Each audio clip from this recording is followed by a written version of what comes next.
Okay, good morning everyone. It's 11:03 and today political literacy for women is हामी चाहिँ आज बजेटको विषयमा चाहिँ छलफल गर्नेछौँ र छलफलको लागि हामीसँग डाक्टर रघुवीर बिष्ट सर हुनुहुन्छ।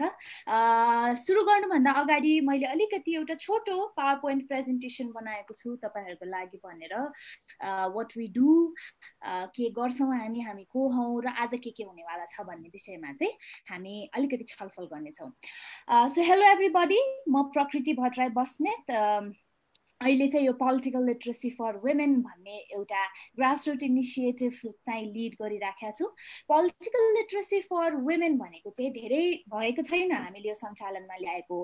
हामी चाहिँ राष्ट्र र समग्र नेपाली जनताको विकासका निम्ति महिलाको अर्थपूर्ण राजनीतिक सहभागिताको लागि काम गर्छौँ।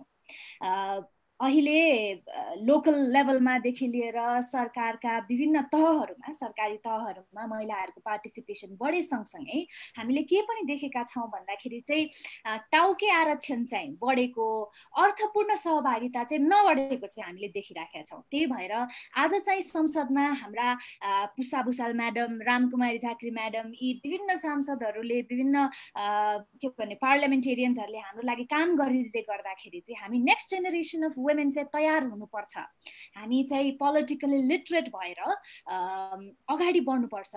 Next generation of women politically literate भएर तलैदेखिबाट आउनुपर्छ भन्ने हिसाबले हामी अगाडि बढ्दैछौँ।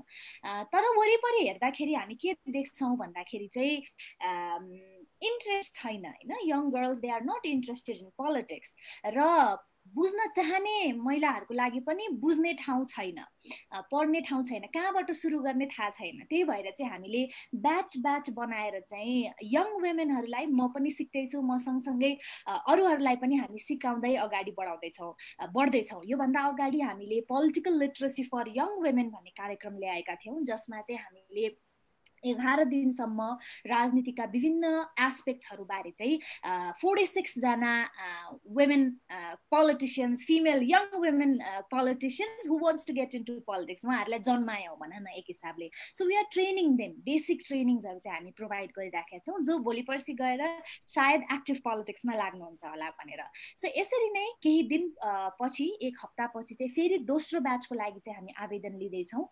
यो कार्यक्रममा चाहिँ पार्लियामेन्टेरियन, पोलिटिकल लिडर्स, प्रोफेसर्सहरूले आएर चाहिँ आफ्नो राजनीतिक यात्राबारे भन्ने होइन कि पढाउनुहुन्छ हैन। फेडरलिजमबारे पढाउनुहुन्छ, डेमोक्रेसीबारे पढाउनुहुन्छ, हाम्रो देशको इतिहासबारे पढाउनुहुन्छ। सो तपाईहरूले पनि हाम्रो यो जुम सेसनमा र सँगसँगै फेसबुक लाइभमा कसैलाई इन्ट्रेस्ट छ भने चाहिँ हाम्रो फर्म खोल्ने बित्तिकै चाहिँ आवेदन भर्नु होला। राजनीतिज्ञ बन्नको लागि मात्रै होइन, एउटा सक्षम नागरिक बन्नको लागि पनि यी बेसिक कुराहरू चाहिँ हामीले थाहा पाउनै पर्छ। पोलिटिकल लिटरेसी सबैमा हुनैपर्छ भन्ने हिसाबले चाहिँ यङ गर्ल्सहरूको लागि, यङ वुमेनहरूको लागि चाहिँ हामीले यो कार्यक्रम छिट्टै लिएर आउँदैछौँ। त्यो सँगसँगै बिचबिचमा हामी आजको जस्तो सेसन्सहरू होइन, एउटा पोलिटिकली लिटरेट हुनको लागि समसामयिक विषयमा पनि चासो राख्नुपर्छ। समसामयिक विषयमा चासो राख्दै गर्दाखेरि हाम्रो न्युज मात्रै सोर्स हुन्छ होइन, न्युजमा मात्रै निर्भर हुन्छ हाम्रो नलेज। त्यही भएर चाहिँ एउटा के भन्ने, एउटा प्रोफेसनललाई ल्याएर नै इस्युजहरूको बारेमा चाहिँ डिस्कस गराउने सिरिज पनि हामी अगाडि बढाइराखेका छौँ। बिचबिचमा हामी यो पब्लिक इभेन्ट्सहरू चाहिँ गरि नै राख्छौँ। सो त्यसैको लागि चाहिँ आज हामीसँग डाक्टर रघुवीर बिष्ट हुनुहुन्छ। उहाँहरूले चाहिँ भर्खरैको बजेट भाषणमा हामीले विभिन्न कुराहरू सुनिराखेका छौँ होइन, न्युजमा पनि आइराखेका छ। सो यो बजेटको चाहिँ ओभरभ्यू दिनुहुन्छ आज सरले। I am thoroughly impressed by his YouTube channel. उहाँले आफ्नो युट्युबमा पनि बेला बखतमा यस्ता कुराहरू गरि नै राख्नुहुन्छ। He's associate professor at department of economics, Patan multiple क्याम्पसमा। त्यो सँगसँगै हिज भिजिटिङ प्रोफेसर एट एकामाई युनिभर्सिटी युएसए। उहाँ he's a published writer and धेरै पेपर्सहरू लेख्नु भएको छ सरले। सरलाई अस्ति हामीले बायो पठाइदिनुहोस् न सर भनेर भन्दाखेरि हामीले बायो पढ्दाखेरि छक्क परेर चाहिँ के राख्ने के नराख्ने भएको थियो। So he is one of the person that we all should learn from and watch out होइन। He is next big thing जस्तो लाग्छ मलाई। एन्ड हाम्रो यो होल क्याम्पेनमा सरले हामीलाई एकदमै धेरै सपोर्ट गर्नुभएछ र आजको 2 घण्टाको समय चाहिँ हामी सरसँग बिताउनेछौँ बजेटको बारेमा कुरा गर्दै, बजेटका विभिन्न पक्षहरूमा बारे कुरा गर्दै। हाम्रो फेसबुक लाइभबाट र यो जुमबाट हामीसँग कनेक्ट हुनुभएको सम्पूर्णलाई म पोलिटिकल लिटरेसी फर वुमेनको तर्फबाट तपाईँहरू सम्पूर्णलाई स्वागत गर्दै रघु सरलाई चाहिँ प्लिज सर टेक ओभर गरिदिनुहोस्। मैले आफ्नो स्लाइड बन्द गरेँ, अब we can continue sir. Thank you so much for joining पहिला त सर।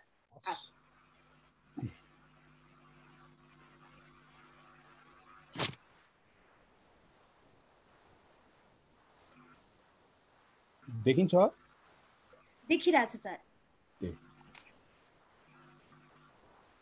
म सुरु गर्न सक्छु? हजुर सर, सुरु गर्दा हुन्छ। केही समस्या त छैन है?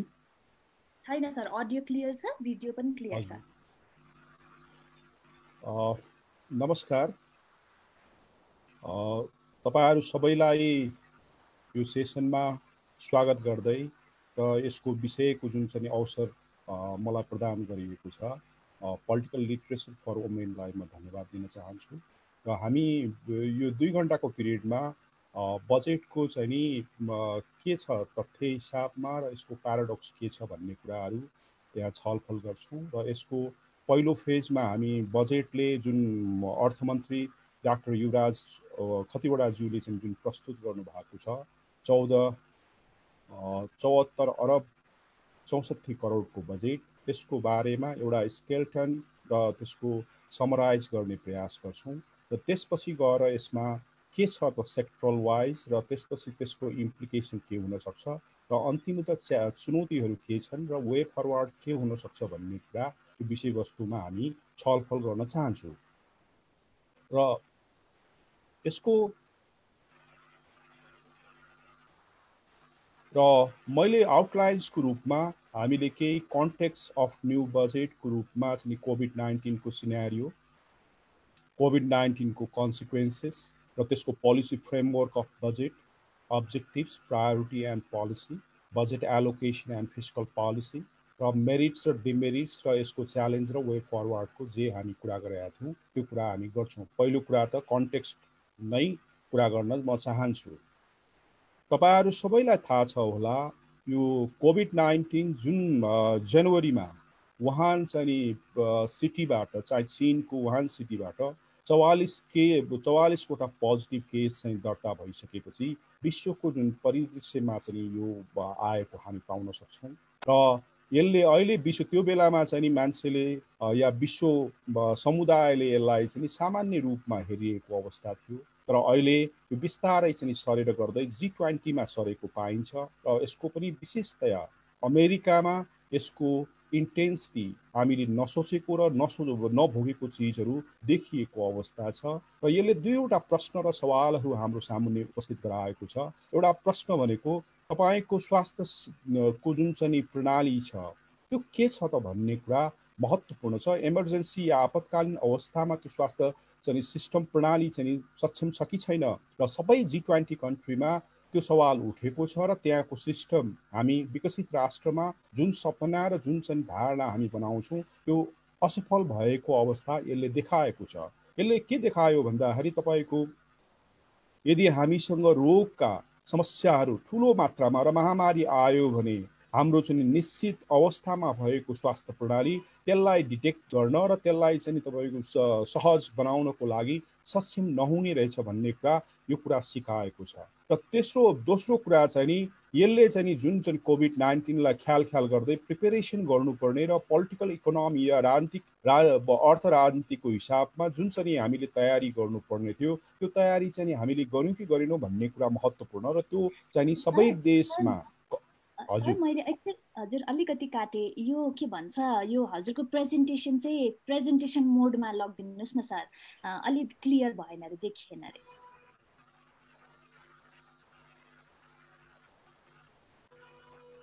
भयो? हो अब ठिक छ सर, हस् थ्यांक यू सर।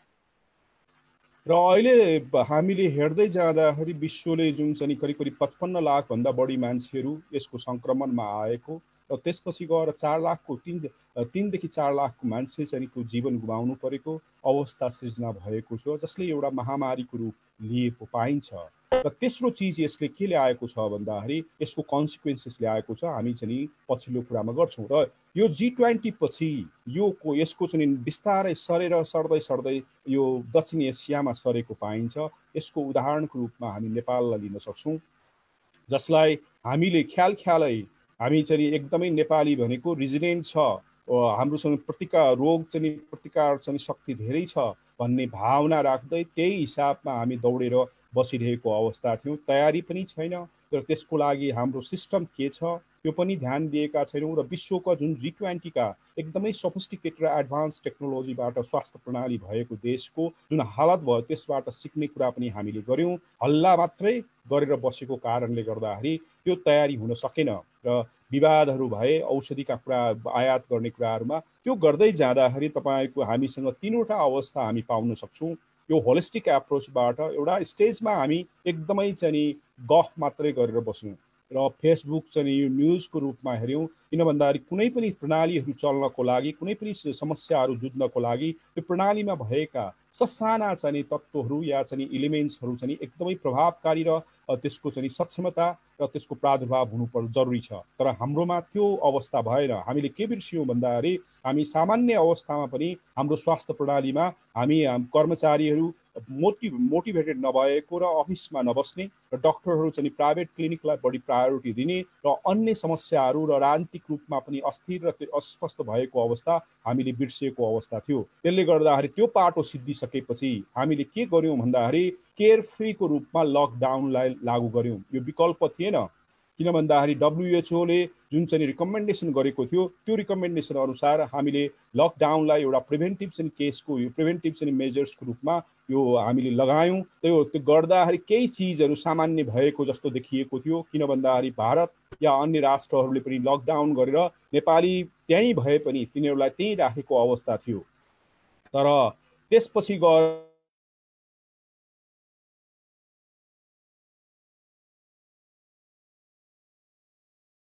र यी राष्ट्रहरूले जुन भइसकेपछि नेपालको जुन चाहिँ भारत नेपालको सीमा छ र विदेशबाट आउने छ त्यसको लागि चाहिँ हामीले क्वारेन्टाइन राख्ने, परीक्षण गर्ने या त्यसको ट्र्याकिङ गर्ने कुराहरूको सिस्टम हामी त्यसै कमजोर थियौँ। भनरेबल हाम्रो चाहिँ हेल्थ सिस्टम थियो। त्यो झनै चाहिँ बिजोग अवस्थामा भएकोले गर्दाखेरि अहिले तपाईँले चित्रमा हेर्नुभयो भने जुन 3 जुनसम्म जाँदाखेरि 2300 जुन चाहिँ पोजिटिभ केस चाहिँ आएको अवस्था छ।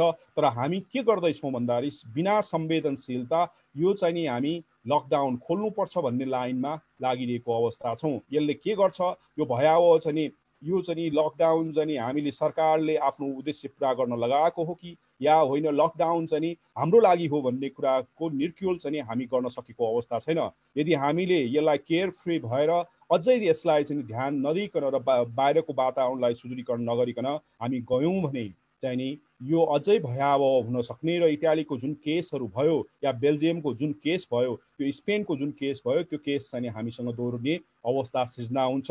तपाईँ हामीले चाहिँ विश्वको परिदृश्यलाई हेर्नु जरुरी छ। त्यो परिदृश्यमा के छ पाउन सक्नुहुन्छ भन्दाखेरि मानवीय सङ्कट पाएको छ, भावनात्मक सङ्कट पाएको छ, तपाईँको आर्थिक सङ्कट पाएको छ, सामाजिक सङ्कट पाएको छ। त्यसपछि गएर जुन तरिकाको चाहिँ मान्छेको संस्कारगत चाहिँ सङ्कट छ त्यो सबै चिज पाएको अवस्था छ। एउटा ग्वाटेमालामा चाहिँ तपाईँको एउटा छोरीले आफ्नो बुवाको लास 4 दिनसम्म सडकमा लावारिस भएको अवस्था भोग्नु परेको अवस्था पायो भने तपाईँ अमेरिकामा जाँदाखेरि को क्रिस्चियन हो, को हिन्दू हो, को मुस्लिम हो, सबैको चाहिँ लास चाहिँ एकै ठाउँमा चाहिँ डम्प गर्नुपर्ने सिचुएसन क्रिएट भयो। त्यसपछि गएर स्पेनमा जो मान्छेहरू चाहिँ आफ्नो परिवारको मृत्यु हुँदाखेरि आफ्नो दाह संस्कारमा जाने या त्यसमा संस्कारमा सहभागी हुने, त्यसमा कोही पनि आफ्नै परिवारको सीमित मान्छे मात्रै गर्ने अवस्था सिर्जना भयो। त्यसले गर्दाखेरि यो एकदमै भयावह छ। यसलाई चाहिँ हामीले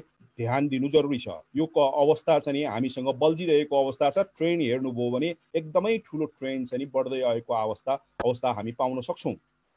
र यदि यो अवस्थालाई यदि तपाईँ चिर्न सक्नुभयो भने मुख्यतया नेपालको जुन सीमा छ हामीले क्वारेन्टाइन चाहिँ र परीक्षणका चाहिँ जुन चाहिँ संयन्त्र छ र विधि छ र प्रक्रिया छ र दक्ष मानव संसाधन छ त्यसलाई हामीले राख्न सकेको अवस्था छैन। र हामी भारतमा हाम्रो 83 लाख मान्छे चाहिँ वैदेशिक रोजगारका लागि गएको अवस्था छ। ती मान्छेको जुन चाहिँ आएको क्रम बढिरहेको अवस्थाले गर्दाखेरि तपाईसँग क्वारेन्टाइन भयो भने पनि त्यसले जुन आवश्यकता छ त्यसलाई परिपूर्ति गर्न नसकिने, तर अहिले क्वारेन्टाइन नै नभएको अवस्थामा अब के होला भन्ने कुरा हामीले एकदमै सोच्नु जरुरी छ र संवेदन हुनु जरुरी छ। यदि त्यो संवेदन भएन भने हाम्रो जस्तै अस्ति चाहिँ 17 जिल्लाबाट 47 जिल्लामा सरेको छ, त्यो 47बाट 77 जिल्लामा सर्न सक्छ र त्यसपछि गएर संसद या तपाईँको चाहिँ क्याबिनेटमा या राष्ट्रपति भवनसम्म सर्न सक्छ। यसले न धनी भन्छ, न गरिब भन्छ, न नेता भन्छ, न तपाईँको जनता भन्छ, न तपाईँको पहाडिया भन्छ, न तपाईँको हिमाली भन्छ, न मधेसी भन्छ, यो या महिला या पुरुष भन्छ। त्यसले गर्दाखेरि हामीले सोच्नुपर्ने सवाल के छ भन्दाखेरि 43 लाख मान्छे विदेशमा छ वैदेशिक रोजगारको लागि। इन्डियामा त 83 लाख 80 लाख भन्दा बढी मान्छे रोजगारीमा छ। त्यसले ती मान्छे फर्कियो भने अब तपाईँको चाहिँ उनीहरू फर्किनु मात्रै ठुलो कुरा होइन, यो महामारी कहाँ पुग्छ भन्ने हामीले सोच्नु जरुरी छ। र यदि अब यो केही स्टडीको कुरा गर्दाखेरि तपाईँको यो महिलाकै चाहिँ प्लेटफर्म भएकोले गर्दाखेरि तपाईँले हेर्नुभयो भने जुन रातो चिन्ह छ, जुन चाहिँ महिलाको चिन्ह छ, तपाईँ हेर्नुहोस् पुरुष सँगसँगै महिला पनि यसको सङ्क्रमणमा पीडित भइरहेको अवस्था हामी पाउन सक्छौँ। र यसमा मुख्यतया तपाईँ के पाउन सक्नु, 31 देखि 45 वर्षको महिला चाहिँ पुरुषभन्दा कम छ, तर तपाईँको सँगसँगैको हाराहारीमा 46 देखि 60 र 60 वर्षको हेर्नुहोस् त बराबर अवस्थामा हामी पाउन सक्छौँ। तर यो अवस्था अहिले तपाईँले पाउन के सक्नुहुन्छ भन्दाखेरि सरकारले जुन परीक्षण सुरु गर्यो त्यो परीक्षणले आइडेन्टिफिकेसन भएको अवस्था हामी पाउन सक्छौँ। र साथमा नेपालीहरू जो चाहिँ यो रोगबाट सङ्क्रमण छन् अझ तिनीहरू चाहिँ डिस्क्लोज नगरिकन बसिरहेको पनि अवस्था सृजना भएको हुनसक्छ। त्यसले गर्दाखेरि परीक्षण चाँडोभन्दा चाँडो बृहत रूपमा गर्न सक्यौँ भने मात्रै यो चाहिँ हामीले केसहरू थाहा पाइसकेपछि निम्त्याउन पाउन सक्ने अवस्था सृजना हुन्छ। र यो सवाल चाहिँ हाम्रो परीक्षण र ट्र्याकिङ सिस्टम चाहिँ अझै पनि हामीले प्रयास गर्दा गर्दै पनि प्रभावकारी हुन नसकेको अवस्था हामी देख्न सक्छौँ। र यसले गर्दाखेरि अब प्रान्तीय सरकारको हिसाबले हेर्दै जानुभयो भने तराईको क्षेत्रमा या चाहिँ नेपाल भारत सिमानाको सँग जोडिएका प्रान्तहरूमा धेरै फैलिएको अवस्था पाइन्छ र अरू चाहिँ प्रान्तहरूमा यसको इन्टेन्सिटी कम अवस्था हामी पाउन सक्छौँ। र यसले गर्दै जाँदाखेरि तपाईँको चाहिँ प्रश्न के उठ्छ भन्दाखेरि अब हामी सुरक्षित छौँ कि छैनौँ भन्ने प्रश्न उठ्न सक्छ। लकडाउन निकाल्ने या राख्ने भन्ने सवालको कुरा गर्दै जाँदाखेरि हामीले आफूले सोध्नुपर्ने कुरा म कोभिडबाट चाहिँ सुरक्षित छु कि छैन, र साथमा मसँग भएका महिला र चाहिँ हाम्रा ओल्ड एज पिपल र बच्चाहरू चाहिँ सुरक्षित छ कि छैन भन्ने कुरा हामीले सोच्नुपर्ने जरुरी छ। एउटा देशमा अहिले भर्खर मात्र न्युज आएको छ, स्कुलहरू सञ्चालन गर्यो, फेरि तपाईँको लकडाउन निरन्तर गर्नु परेको छ। यो सङ्क्रमण चाहिँ बढेको अवस्था हामी पाउन सक्छौँ। र यसको चाहिँ तपाईँको एक हिसाबमा मानवको जुन चाहिँ सभ्यतामा एउटा प्रश्न या चुनौतीको रूपमा आएको सँगसँगै यसले हाम्रो चाहिँ सामाजिक आर्थिक र राजनीतिक रूपमा र अन्य क्रियाकलापहरूलाई हामीले चाहिँ रोक्नको यो महामारीलाई रोक्नको लागि हामीले जुन मेजर अपनायौँ, लकडाउन र सोसियल डिस्टेन्सिङ। नेपालमा सोसियल डिस्टेन्सिङ भने क्या हो, तर लकडाउनको कुरामा हामीले लगाएपछि यसले जुन मान्छेको मोबिलिटी र उत्पादन भयो, वितरण भयो या चाहिँ उपभोग्य भयो र अन्य क्रियाकलापहरूमा जुन असुसिलो अवस्था आयो त्यसले गर्दाखेरि ठुलो मात्रामा नोक्सानी भएको हामी पाउन सक्छौँ। प्रत्येक चाहिँ क्षेत्रहरूमा ठुलो नोक्सानी छ। अर्कोतिर हामीले विशेष रूपमा स्वास्थ्य क्षेत्रमा ठुलो धनराशि चाहिँ हामीले खर्च गर्नुपर्ने आवश्यकता देखिएको अवस्था हामीसँग छ। यो तीनवटा चिजलाई म ग्रोथ अफ अनएम्प्लॉयमेन्ट र यो बेरोजगारी र गरिबी र साथमा वुमेन चाहिँ भायोलेन्स र सुसाइडको केसहरूको सामान्य कुराहरू म यहाँ लसको हिसाबमा कुरा गर्न चाहन्छु। यो तथ्याङ्क तपाईँले अरू ठाउँबाट पाउनुहुन्न। यो सानो मैले तपाईँको चाहिँ हिसाब किताब गर्दाखेरि अहिले सरकारले 10 बिलियन रुपियाँ चाहिँ तपाईँको खर्च भयो भन्ने कुरा छ। यसमा चाहिँ के प्रभावकारी छ या छैन, कहाँ गयो, म यसमा जान चाहन्न। तर यसमा प्रत्यक्ष खर्च जुन स्वास्थ्य खर्च छ यो 10 बिलियन छ। यदि हामीले चाहिँ प्रत्येक कृषि र सेवा र हामीले उद्योगको हिसाब किताब गर्ने हो भने तपाईँको करिब करिब चाहिँ 75-76 दिनसम्मको हिसाब गर्दाखेरि 5 खरब 73 अरब रुपियाँ चाहिँ नोक्सानी भएको सामान्य अनुमान गर्न सकिन्छ। यो मेथड्समा तपाईँको इररहरू हुन सक्छ या त अरू चिज हुन्छ, यो आउटपुट बेसको र इकोनोमिक जिडिपीमा जुन चाहिँ योगदान छ त्यसको आधारमा। यदि तपाईँले यसलाई हेर्नुभयो भने यो जिडिपीको 15.4% चाहिँ हाम्रो नोक्सानी भइसकेको अवस्था छ। जति जति लकडाउन बढ्छ यो नोक्सानी बढ्दै जाने अवस्था छ। र यदि बजेटको कुरा गर्ने हो भने हाम्रो 39% बजेट चाहिँ हाम्रो नोक्सानी गइसकेको अवस्था छ। र यदि कृषिलाई हेर्ने हो भने 1 खरब 54 अरब रुपियाँ नोक्सानीमा पुगेको छ र उद्योगमा 80 चाहिँ अरब रुपियाँ छ। सर्भिस सेवा क्षेत्रमा 3 खरब 38 चाहिँ यसरी चाहिँ भएको पाइन्छ।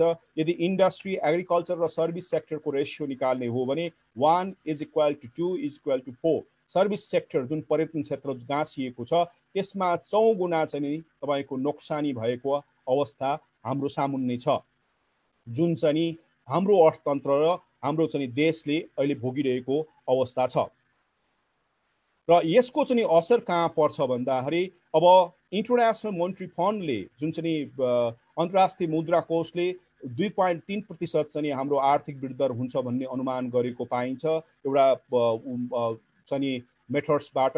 तर मैले यसो अर्थ चाहिँ यसलाई सामान्यतया हिसाब गर्दाखेरि म चाहिँ 0.1 या नेगेटिभ हुन्छ भन्ने मेरो चाहिँ प्रक्षेपण रहेको छ र म भनिरहेको छु। र कारण यो चाहिँ हामी करिब करिब चाहिँ यो भूकम्पको सँग हाराहारीमा हाम्रो यो जुन चाहिँ आर्थिक चाहिँ नोक्सानी छ त्यो आर्थिक नोक्सानीले चाहिँ हामीलाई त्यो पुर्याएको अवस्था छ। यस चित्रमा हामीले 3 वर्ष 7.7%, 6.3%, 6.8% आर्थिक वृद्धि दर हासिल गरेका थियौँ। तर यो जुन चाहिँ बाहिरी जुन कोरोना भाइरस आयो यसले हामीलाई भूकम्पको हाराहारीमा पुर्याएको अवस्था म तपाईँहरू सामुन्ने राख्न चाहन्छु। यो चाहिँ भने ठुलो नोक्सानी यसले के हामीलाई चाहिँ सङ्केत गर्छ भन्दाखेरि हाम्रो अर्थतन्त्र सङ्कुचनमा गइरहेको र हामी आर्थिक मन्दीतर्फको बाटोमा अग्रसर छौँ भन्ने कुरा यसले सङ्केत गर्छ। तर यो सरकारले हामीलाई जुन बजेट आएको छ त्यसमा एउटा उत्साह प्रदान गर्ने हिसाबमा ल्याएको छ। ठ्याक्कै तपाईँको चाहिँ त्यसको उल्टो तपाईँले पाउन सक्नुहुन्छ। र अब कोभिड र चाहिँ एम्प्लोइमेन्ट र वुमेनको सवालमा हामीलाई थाहा छ हाम्रो जुन श्रम बजार छ एकदमै सङ्कुचन छ र यो सङ्कुचनमा तपाईँको चाहिँ एकदमै अनौपचारिक चाहिँ श्रम बजार रहेको र यसले गर्दाखेरि हाम्रो माग धेरै छ। प्रति वर्ष हामी 5 लाख मान्छे रोजगारमा आउँछौँ तर हाम्रो श्रम चाहिँ त्यति नै चाहिँ हामीले सृजना गर्न सकिरहेको अवस्था छैन। यद्यपि सरकारले कुनै चाहिँ क्लेम गरे तापनि यो अवस्थाले गर्दाखेरि हाम्रो चाहिँ ओभर सप्लाई जुन चाहिँ बढी चाहिँ श्रम छ त्यो श्रमहरू चाहिँ यो मध्य पूर्वका राष्ट्रहरूमा र अन्य राष्ट्रहरूमा साथसाथमा भारत चाहिँ प्रमुख रूपमा त्यो गएको पाइन्छ। र जसले गर्दाखेरि यदि एउटा नेपालको सन्दर्भमा पनि हामीले बाहिर त श्रम चाहिँ पठायौँ तर त्यो श्रमको ठाउँमा हामीले 7 लाखभन्दा बढी भारतका चाहिँ श्रमिकहरूलाई चाहिँ रोजगार प्रदान गरिरहेको अवस्था हामी दिइरहेको अवस्था नै छ। र यो अवस्थालाई यो पिक्चरलाई हेर्ने हो भने करिब करिब चाहिँ 96% चाहिँ अनौपचारिक क्षेत्रमा हाम्रो श्रम रहेको हाम्रो सामुन्ने छ। र विभिन्न क्षेत्रमा यो चाहिँ श्रम गर्दाखेरि करिब करिब 7.6 मिलियन भन्न खोज्दा 76 लाख मान्छे विभिन्न क्षेत्रहरूमा तपाईँको सानोतिनो अनौपचारिक औपचारिक गरेर रोजगारमा रहेको हाम्रो तथ्याङ्क छ, जुन करिब करिब तथ्याङ्क छ। र अहिलेको समस्यामा अहिलेको 2-3 महिनाको सवालमा यो यदि हिसाब गर्ने हो भने 16.4% चाहिँ बेरोजगार हुँदो रहेछ। र यो बेरोजगारलाई हेर्ने हो भने तपाईँको अहिले हाम्रो चाहिँ सरकारी तथ्याङ्कमा 11.1% चाहिँ बेरोजगार रहेको छ। यदि जोड्नुभयो भने करिब करिब 27.5% अब बेरोजगारी हुने सम्भावना ज्यादा छ। र यसलाई चाहिँ हेर्ने हो भने तपाईँको सहरी क्षेत्र र ग्रामीण क्षेत्रमा यदि त्यसको असर हेर्ने हो भने यसमा सहरी क्षेत्रमा चाहिँ धेरै मात्रामा नकारात्मक असर पर्ने सम्भावना ज्यादा छ। तर ग्रामीण क्षेत्रमा जुनको चाहिँ घरखेत हुन्छ सामान्य ससाना चाहिँ कामहरू हुन्छ त्यसले चाहिँ जुन रोजगारी दिँदाखेरि त्यसको असर चाहिँ न्यूनीकरण हुन सक्ने सम्भावना रहेको छ। र त्यसपछि गएर यदि यसमा हेर्ने हो भने तपाईँको चाहिँ के पाउन सक्नुहुन्छ भन्दाखेरि मेल र फिमेलमा यसको असर के पाउन सक्नु। हामी जहिले पनि फिमेलको जुन महिलाहरूले जुन योगदान गरिरहेको छ अनौपचारिक क्षेत्रमा रहेको र औपचारिक क्षेत्रमा चाहिँ कम रहेको अवस्था छ। अब त्यो अवस्थामा बेरोजगार हुनु पर्यो भने घर परिवारमा जुन तरिकाको हैसियत र जुन तरिकाको उसको सक्षमता छ, निर्णयमा चाहिँ सहभागिता गरिरहेको अवस्था छ, या तपाईँको अन्य चिजहरूमा उसको आत्मविश्वास र आत्मबल र स्वाभिमानी बढिरहेको अवस्थामा, र जसलाई हामीले एकदम निरन्तर गर्नुपर्ने सवालमा अहिले बेरोजगार हुनु पर्यो भने अब तपाईँको चाहिँ समस्या बढ्ने देखिन्छ। पुरुषलाई केही पनि समस्या पर्दैन, तर महिला नै नेपाली घर परिवार या नेपाली परिवारमा महत्त्वपूर्ण शक्तिको केन्द्रको रूपमा रहेको कारणले गर्दाखेरि त्यो चाहिँ महिला बेरोजगार हुनु पर्यो भने उसलाई चाहिँ धेरै समस्याहरू आउने, उसको स्वाभिमान, आत्मविश्वास र उसले जुन तरिकाको पाउने निर्णय गर्ने चाहिँ सहभागिता हो त्यसमा चाहिँ असर पर्छ कि भन्ने मलाई लागिरहेको अवस्था छ। र यदि गरिबीको कुरा गर्दाखेरि गरिबी र चाहिँ बेरोजगारीसँगै जोडिएको हुन्छ। जो मान्छे बेरोजगार हुन्छ त्यो मान्छे गरिबी हुन्छ, जसको चाहिँ पर्चेसिङ क्यापासिटी, उसले चाहिँ खर्चयोग्य चाहिँ उसँग आय हुँदैन, र खर्चयोग्य आय नभएपछि उसले घर धान्न र उसलाई आवश्यक पर्ने जुन चाहिँ खाद्य कुरा र अखाद्य कुराहरू छ त्यसलाई चाहिँ व्यवस्थित रूपमा उसलाई गर्न सकिँदैन, जसका कारणले गर्दाखेरि गरिबी बढ्ने कुरा चाहिँ सामान्य छ। र मेरो हिसाबमा चाहिँ नि 7.47% चाहिँ तपाईँको गरिबी चाहिँ बढ्न सक्छ भन्ने मेरो अनुमान छ। र हामीले यदि तथ्याङ्क गर्ने हो भने पुरा 17-18.7%मा हाम्रो अर्थतन्त्रमा चाहिँ अहिलेको चाहिँ 15औं योजनामा गरिबीको रेखा रहेको छ। र त्यसमा चाहिँ अहिले सरकारले चाहिँ गरिबी घटेको तथ्याङ्क पेश गर्दै पनि यो चाहिँ 7.47% चाहिँ गरिबी चाहिँ गर्दाखेरि करिब 25 को हाराहारीमा गरिबी बढ्न सक्ने अवस्था देखिन्छ। र यो किन भन्दाखेरि तपाईँले हेर्नुभयो भने नेपालको संरचनामा हामीसँग 4वटा चाहिँ आय गर्ने वर्गहरू छन्। एउटा चाहिँ माथिल्लो वर्ग, दोस्रो चाहिँ मध्यम वर्ग, तेस्रो चाहिँ सङ्कटग्रस्त र गरिबी वर्ग रहेको छ। र यो अवस्थामा म चाहिँ यो मध्यम र चाहिँ माथिल्लो वर्गलाई चाहिँ कुरा गर्न चाहन्न। यो कोभिड-19ले उहाँहरूलाई कम असर गर्छ र उहाँहरूले एडजस्टमेन्ट गर्न सकिन्छ, समायोजन गर्न सकिन्छ। तर हामी सङ्कटग्रस्त चाहिँ समूहलाई हेर्ने हो भने 45% रहेको, र त्यसमा चाहिँ यदि चाहिँ त्यो मान्छे चाहिँ गरिबी बढ्ने हो भने त्यो गरिबी क्षेत्रमा आउने र चाहिँ गरिबी जुन समूह छ त्यो चाहिँ 38.47%मा बढ्ने देखिन्छ। र यसले यो अवस्था छ। यो किनभने भन्दाखेरि तपाईँले हेर्नुभयो भने जुन चाहिँ हाम्रो गरिबी क्षेत्रमा बेरोजगारले गर्दाखेरि, जस्तै हामीले तपाईँको चाहिँ लेबर इन्कम चाहिँ करिब 52% छ, त्यो बेरोजगार हुन साथै त्यो लेबर इन्कम चाहिँ घट्ने अवस्था देखिन्छ। साथमा डिप्रेसनबाट आयबाट पनि हाम्रो गरिबी निवारण भइरहेको अवस्थामा जुन चाहिँ 27% छ त्यो 27% घट्ने अवस्था देखिन्छ, जसले गर्दाखेरि अब आउने दिन बेरोजगारी नेपालमा र बाहिर र डिप्रेसनको घटीले गर्दाखेरि हाम्रो गरिबीको जुन चाहिँ तह छ त्यो चाहिँ बढ्ने अवस्था देखिन्छ। यसलाई हामी सामान्यतया चाहिँ यो बृहत चाहिँ ठुलो बेरोजगारीको महामारी, गरिबीको महामारी सँगसँगै सङ्कटग्रस्त समूहको महामारी चाहिँ हुने देखिन्छ। यसले नेपालको समाजको जुन समाजलाई हामी सोचिरहेका छौँ त्यो समाजमा उठलपुठल ल्याउन सक्ने जुन संरचनागत कुराहरू चाहिँ उठलपुठल ल्याउन सक्ने अवस्था सृजना हुन्छ। यदि यसमा धैर्यता राखेन, यसमा चाहिँ मान्छेले ध्यान दिएर संवेदनशील भएर केलाएन र आफूलाई चाहिँ समायोजन गर्न सकेन भने अर्को समस्याहरू आउन सक्ने देखिन्छ। जस्तै अहिले नेपालको तथ्याङ्कमा 800 जना मान्छेले सुसाइड गरिसकेको तथ्याङ्क आएको छ। यो भने यस्तै सङ्कट र भायोलेन्सहरूका कारणले गर्दाखेरि आएको अवस्था हामीसँग छ। र यसले अहिले तपाईँको चाहिँ माक्रो इकोनोमिकमा म सामान्य कुरा गर्न चाहन्छु। यो गर्न साथै तपाईँको फरेन करेन्सीको रिजर्भ छ नि सरकारले राम्रो छ भने भन्दा पनि करिब चाहिँ इन्टरनेसनल मोनिटरी फन्डले 23% डिप्रेसन घट्छ। त्यो घटना साथै हाम्रो 60% चाहिँ फरेन वैदेशिक चाहिँ आय या वैदेशिक रकम चाहिँ करेन्सीको चाहिँ जुन रिजर्भ छ त्यो रिजर्भमा चाहिँ योगदान गरिरहेकोमा त्यसमा 14 करिब चाहिँ घट्ने अवस्था देखिन्छ। यदि त्यो घट्यो भने हाम्रो ब्यालेन्स अफ पेमेन्टमा र ट्रेडमा पनि त्यसको नकारात्मक असर पर्छ कि भन्ने हामीले अनुमान गर्न सकिन्छ। र त्यसले गर्यो भने हाम्रो चाहिँ बृहत अर्थतन्त्रका जुन सूचाङ्कहरू छ त्यो चाहिँ अस्वस्थ हुने, अस्थिर हुने र अझै चाहिँ तपाईँको चाहिँ भनरेबल हुन सक्ने सिचुएसन चाहिँ हाम्रो सामुन्ने रहेको हामी पाउन सक्छौँ।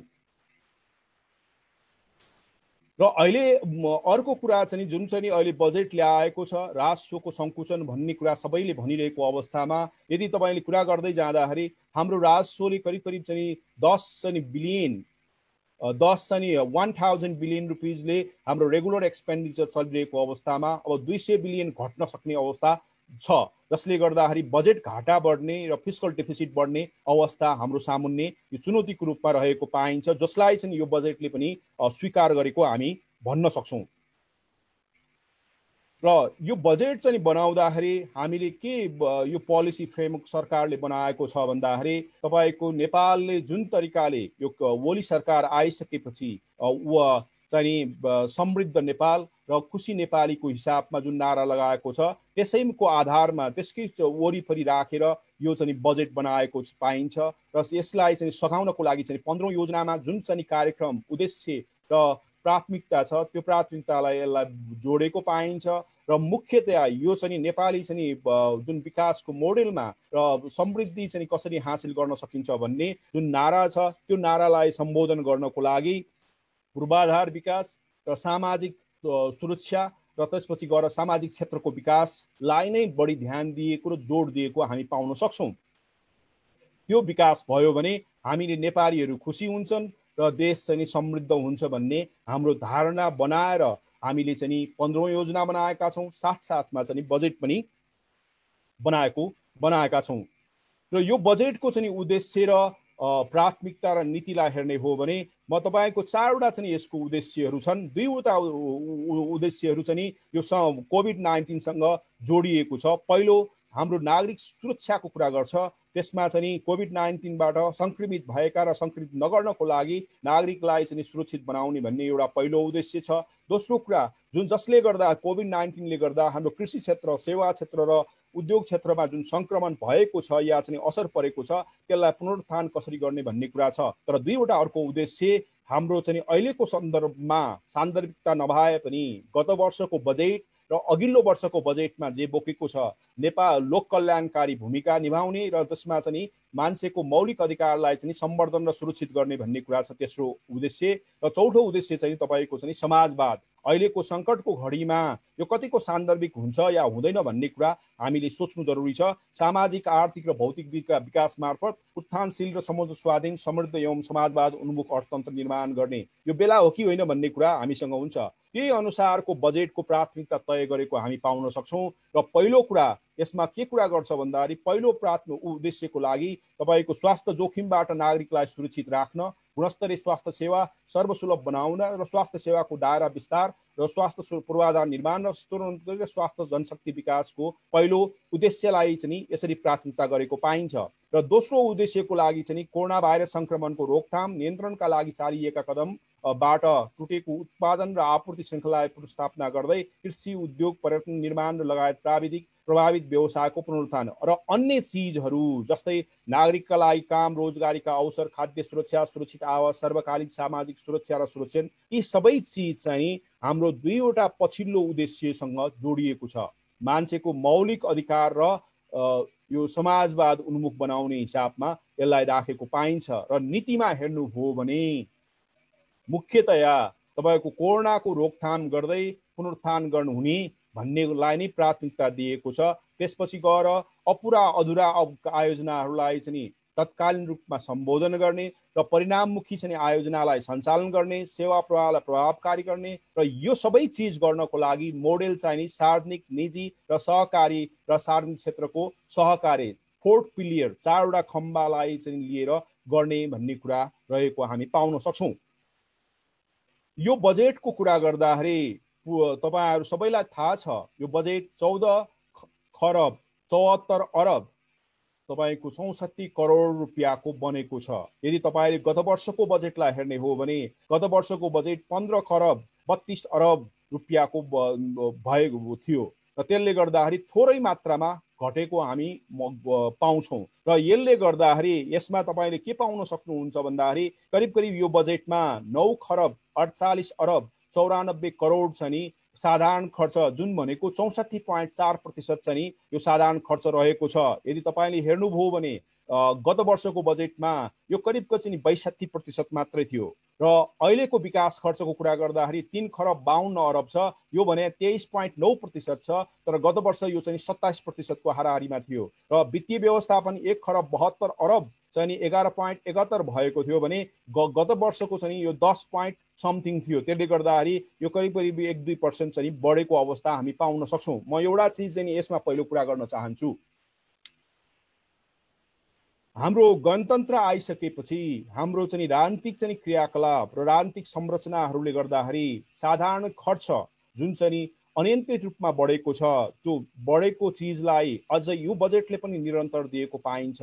यसमा सुधार गर्ने हिसाबमा कर्मचारी प्रशासनको थोरै मात्रामा कुरा गरे पनि त्यो गरेको पाइँदैन। तर म तपाईहरुलाई एउटा चिज ख्याल गर्न र एउटा ध्यान दिनलाई कुरा गर्न के चाहन्छु भन्दाखेरि आर्थिक सर्वेक्षणले अध्ययन गरेको अनुसार हामीले 60% मात्रै गत वर्षको चाहिँ करिब चाहिँ खर्च 9 खरबका हाराहारी थियो, त्यो खर्चमा 6 खरब रुपियाँ खर्च भएको अवस्था र 3 महिना चाहिँ हामीले जेठसम्मको हिसाब गर्ने हो भने त्यो 7 खरबको हाराहारीमा आउन सकिन्थ्यो।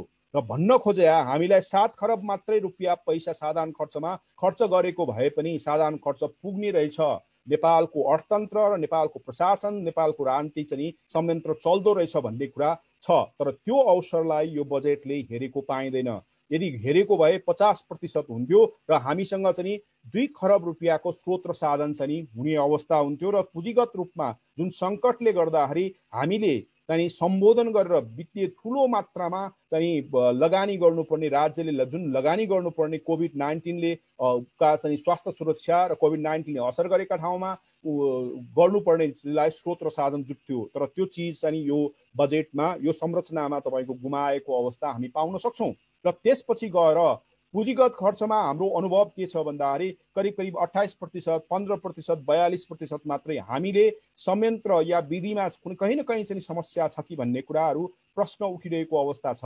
तर हामी खर्च गर्न सकिरहेको अवस्था छैन। तर सङ्कटको घडीमा हामीले कोरोना भाइरसलाई सम्बोधन गर्न र त्यसको असरलाई न्यूनीकरण गर्नको लागि हामीलाई ठुलो स्रोत र साधनको चाहिँ विनियोजन गर्नु आवश्यक थियो। तर यो बजेटमा त्यो चिजलाई ध्यान दिएको पाइँदैन। योमा गत वर्ष हामीले 27% चाहिँ बजेट विनियोजन गरेका छौँ। तर यो यसमा हेर्नु न, तपाईँले घटाएर चाहिँ 24%मा चाहिँ ल्याउनु भएको छ र जसले गर्दाखेरि आवश्यकता एउटा छ, तपाईँले विनियोजन अर्कोतिर गर्नु भएको छ र जुन स्रोत र साधन तपाईँसँग हुन्थ्यो त्यो स्रोत र साधन चाहिँ व्यवस्थापन गर्न यसमा सकेको यो पनि अवसर, यो चाहिँ हामीलाई आवश्यकता र बजेट विनियोजनको बीचको फरक हामी पाउन सक्छौँ।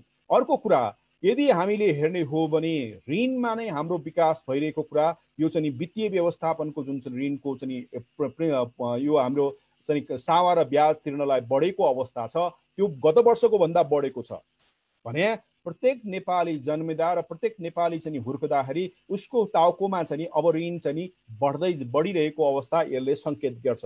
यसलाई पनि सङ्कुचन गर्न सकेको भए यो बजेट चाहिँ अझ राम्रो र सुस्वस्थ विनियोजन हुन्थ्यो होला। र त्यसपछि गएर अब तपाईँसँग यो चिज गर्दाखेरि बजेटको आकार त घटाउनु भयो, तर तपाईँले चाहिँ साधारण खर्च घटाउनु भएको छैन। अरू चिज विकासको लागि तपाईँले बजेट घाटा बनाउनु भएको छ। तर बजेट घाटा चाहिँ कति छ भन्दाखेरि 5 खरबको हाराहारी छ, जुन भने 35% रहेको हामी पाउन सक्छौँ। र त्यो 35% 60 अरब रुपियाँ वैदेशिक भनेको छ। तर तपाईँ गत वर्षको हेर्ने हो भने हामीले 18% मात्रै उपलब्धि हासिल गरेका थियौँ। र त्यसले गर्दाखेरि अब तपाईँले जुन 23% राख्नु भएको छ, ऋण राख्नु भएको छ, त्यो सबै पैसा अब तपाईँसँग ऋणको सावा ब्याज तिर्नको लागि ऋण नलिकन सुख हुने अवस्था छैन। र दोस्रो कुरा, तपाईँका विकासका क्रियाकलापहरू जति पनि छन् त्यो क्रियाकलापलाई चाहिँ स्रोत र साधन जुटाउनको लागि आन्तरिक र बाहिरी ऋण चाहिँ उठाउनु पर्ने अवस्था सिर्जना भएको छ। र तेस्रो कुरा तपाईँले याद गर्नुभएको छ कि छैन, हाम्रो यो राजस्व 60% मात्रै छ, जसले हाम्रो 64.4% को साधारण खर्चलाई यसले धान्दैन। भन्न खोजे तपाईँले सरकारमा भएका कर्मचारी, राजनीतिक चाहिँ जुन चाहिँ नेताहरू छन् या पदमा बसेका व्यक्तिहरू छन्, तिनीहरूको चाहिँ खर्च जुन प्रति महिना चाहिँ तलब भयो, उनीहरूको चाहिँ भत्ताहरू भए र सुविधाहरू चाहिँ अब ऋण लिएर चलाउनु पर्ने देखिन्छ। अब तपाईँले हामीले बजेट अर्थतन्त्र राम्रो भइरहेको छ, बजेट पनि राम्रो छ भन्दा भन्दै पनि यहाँ कहीँ न कहीँ तपाईँले संवेदनशील भएर सोच्नुपर्ने अवस्था छ। कुनै पनि देशमा या सैद्धान्तिक रूपमा बजेटले सामान्यतया आन्तरिक चाहिँ स्रोत र साधनले हाम्रो साधारण खर्च धान्नुपर्छ भन्ने मान्यता छ। अर्को कुरा, यो बजेटलाई हेर्नुभयो भने यो बजेट तपाईँको हाम्रो कुल ग्राहस्थको करिब 35% हाराहारीमा रहेको पाउन सक्नुहुन्छ। सामान्यतया चाहिँ हाम्रो गोल्डन रुल के छ भन्दाखेरि 20% हाराहारी, तपाईँले 20% भन्दा बढी गर्नुभयो भने त्यो बजेट कार्यान्वयन हुनलाई गाह्रो हुने देखिन्छ। अब यहाँ तपाईँले यसमा यो बजेट घाटा जुन छ त्यो बजेट घाटा के को लागि भएको देखिन्छ भन्दाखेरि साधारण खर्च र वित्तीय व्यवस्थापनलाई देखिएको अवस्था हामी पाउन सक्छौँ। यो पाटो एउटा छ। अनि दोस्रो कुरा, हामी संघीयताको कुरा गर्ने हो भने जुन स्थानीय र चाहिँ प्रान्तीय सरकारको लागि यसले 35% चाहिँ बजेट विनियोजन गरेको हामी पाउन सक्छौँ, 35%। तर यहाँ चाहिँ स्थानीय सरकार र प्रान्तीय सरकारले कति प्रभावकारी काम गर्यो गरेन भन्ने कुरा हामीले मूल्याङ्कन तपाईँको चाहिँ गत वर्षका रिपोर्ट प्रतिवेदनहरूलाई हेर्नुभयो भने प्रान्तीय सरकारको त्यति चाहिँ प्रभावकारिता, त्यसको परिणाम ननिस्केको अवस्था पाइन्छ। तर पनि हामी चाहिँ स्रोत र साधन नहुँदै हामी सङ्कटमा गुज्रदै पनि हामीले अहिले पनि प्रदेश सरकारलाई करिब 1 खरबको बजेट चाहिँ विनियोजन गरेका छौँ। त्यो तपाईँले हामीले चाहिँ यदि राजनीतिक इच्छा शक्ति भएको भए त्यसलाई 3 वर्ष तपाईँको चाहिँ सस्पेन्सन गरेर त्यसलाई चाहिँ स्थगन गरेर हामीले राखेर हाम्रो लागि आवश्यक कोरोना भाइरससँग जुझ्नको लागि र त्यससँग चाहिँ लड्नको लागि व्यवस्थापन गर्नको लागि स्रोत र साधन व्यवस्थापन गर्न सकिन्थ्यो। र साथसाथमा स्थानीय तहको सवालमा कहीँ प्रभावकारी छ, कहीँ छैन। यसको डोजर चाहिँ विकासको चाहिँ जुन कल्चर भएको छ त्यो चिजलाई यसले ध्यान दिएको पाइँदैन। हामीले त्यसलाई पनि निरन्तरता दिएको जस्तो लाग्छ र त्यसले गर्दाखेरि हामीले स्रोत र साधनलाई दुरुपयोग त गरिरहेका छैनौँ भन्ने प्रश्न यसले उठाइरहेको अवस्था छ। हामीले जुन परिणाम खोजिरहेको छौँ त्यो परिणाम चाहिँ हामीले प्राप्त गर्न सक्ने हिसाबमा काम गरिरहेका छौँ कि छैनौँ, होइन हामी लङ्गडो घोडामा चाहिँ हामीले पैसा बजेट विनियोजन गरिरहेका छौँ कि ऋण लिएर त्यो काम त गरिरहेका छैनौँ भन्ने यसले सवाल हाम्रो सामुन्ने उठाएको अवस्था छ र हामीले संवेदनशील भएर चिन्तन मनन गर्नु यसको चाहिँ अति आवश्यक देखिएको अवस्था हामी पाउन सक्छौँ।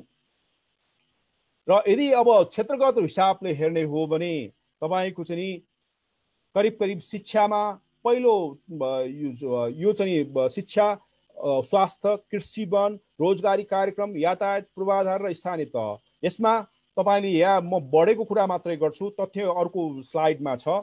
यदि शिक्षामा थोरै बढेको पाइन्छ, स्वास्थ्यमा थोरै बढेको पाइन्छ, त्यसपछि कृषि वनमा पनि थोरै बढेको, रोजगारी कार्यक्रम थोरै बढेको, यातायात पूर्वाधार पनि थोरै बढेको र त्यसपछि गएर हामी चाहिँ स्थानीय तहको चाहिँ बजेट विनियोजनमा पनि थोरै बढेको हामी पाउन सक्छौँ। र यस्तो कुरा गर्दै जाँदाखेरि अब तपाईँले चाहिँ यसको तथ्यगत रूपमा शिक्षामा सबैभन्दा बढी पैसा राखेको पाइन्छ जुन 11.6% छ, जसलाई हामी पहिलो र्याङ्कमा राख्न सक्छौँ। तर तपाईँले तपाईँको उद्देश्य, प्राथमिकता र नीतिमा हेर्नुभयो भने त्यो र्याङ्क चाहिँ जुन आवश्यकता छ त्यो चाहिँ ठ्याक्कै चाहिँ कन्ट्राडिक्ट बजेट विनियोजन गरेको त्योसँग चाहिँ नमिल्दो देखिन्छ। रिकभरी अफ इकोनोमी सेक्टरलाई कुरा गर्ने हो भने 1 खरब 50 अरब रुपियाँको फन्ड बनाएको छ। त्यो फन्ड चाहिँ 10.17% छ। त्यसमा सेकेन्ड चाहिँ प्राथमिकतामा रहेको हामी पाउन सक्छौँ। र फिजिकल इन्फ्रास्ट्रक्चरमा तेस्रो, टुरिज्म इन्फ्रास्ट्रक्चरमा चौथो चाहिँ र पाँचौँमा चाहिँ हेल्थ सेक्टर छ, जुन सेक्टरमा कोरोना भाइरसले त्यसको प्रणालीदेखि चकनाचुर बनाएको छ।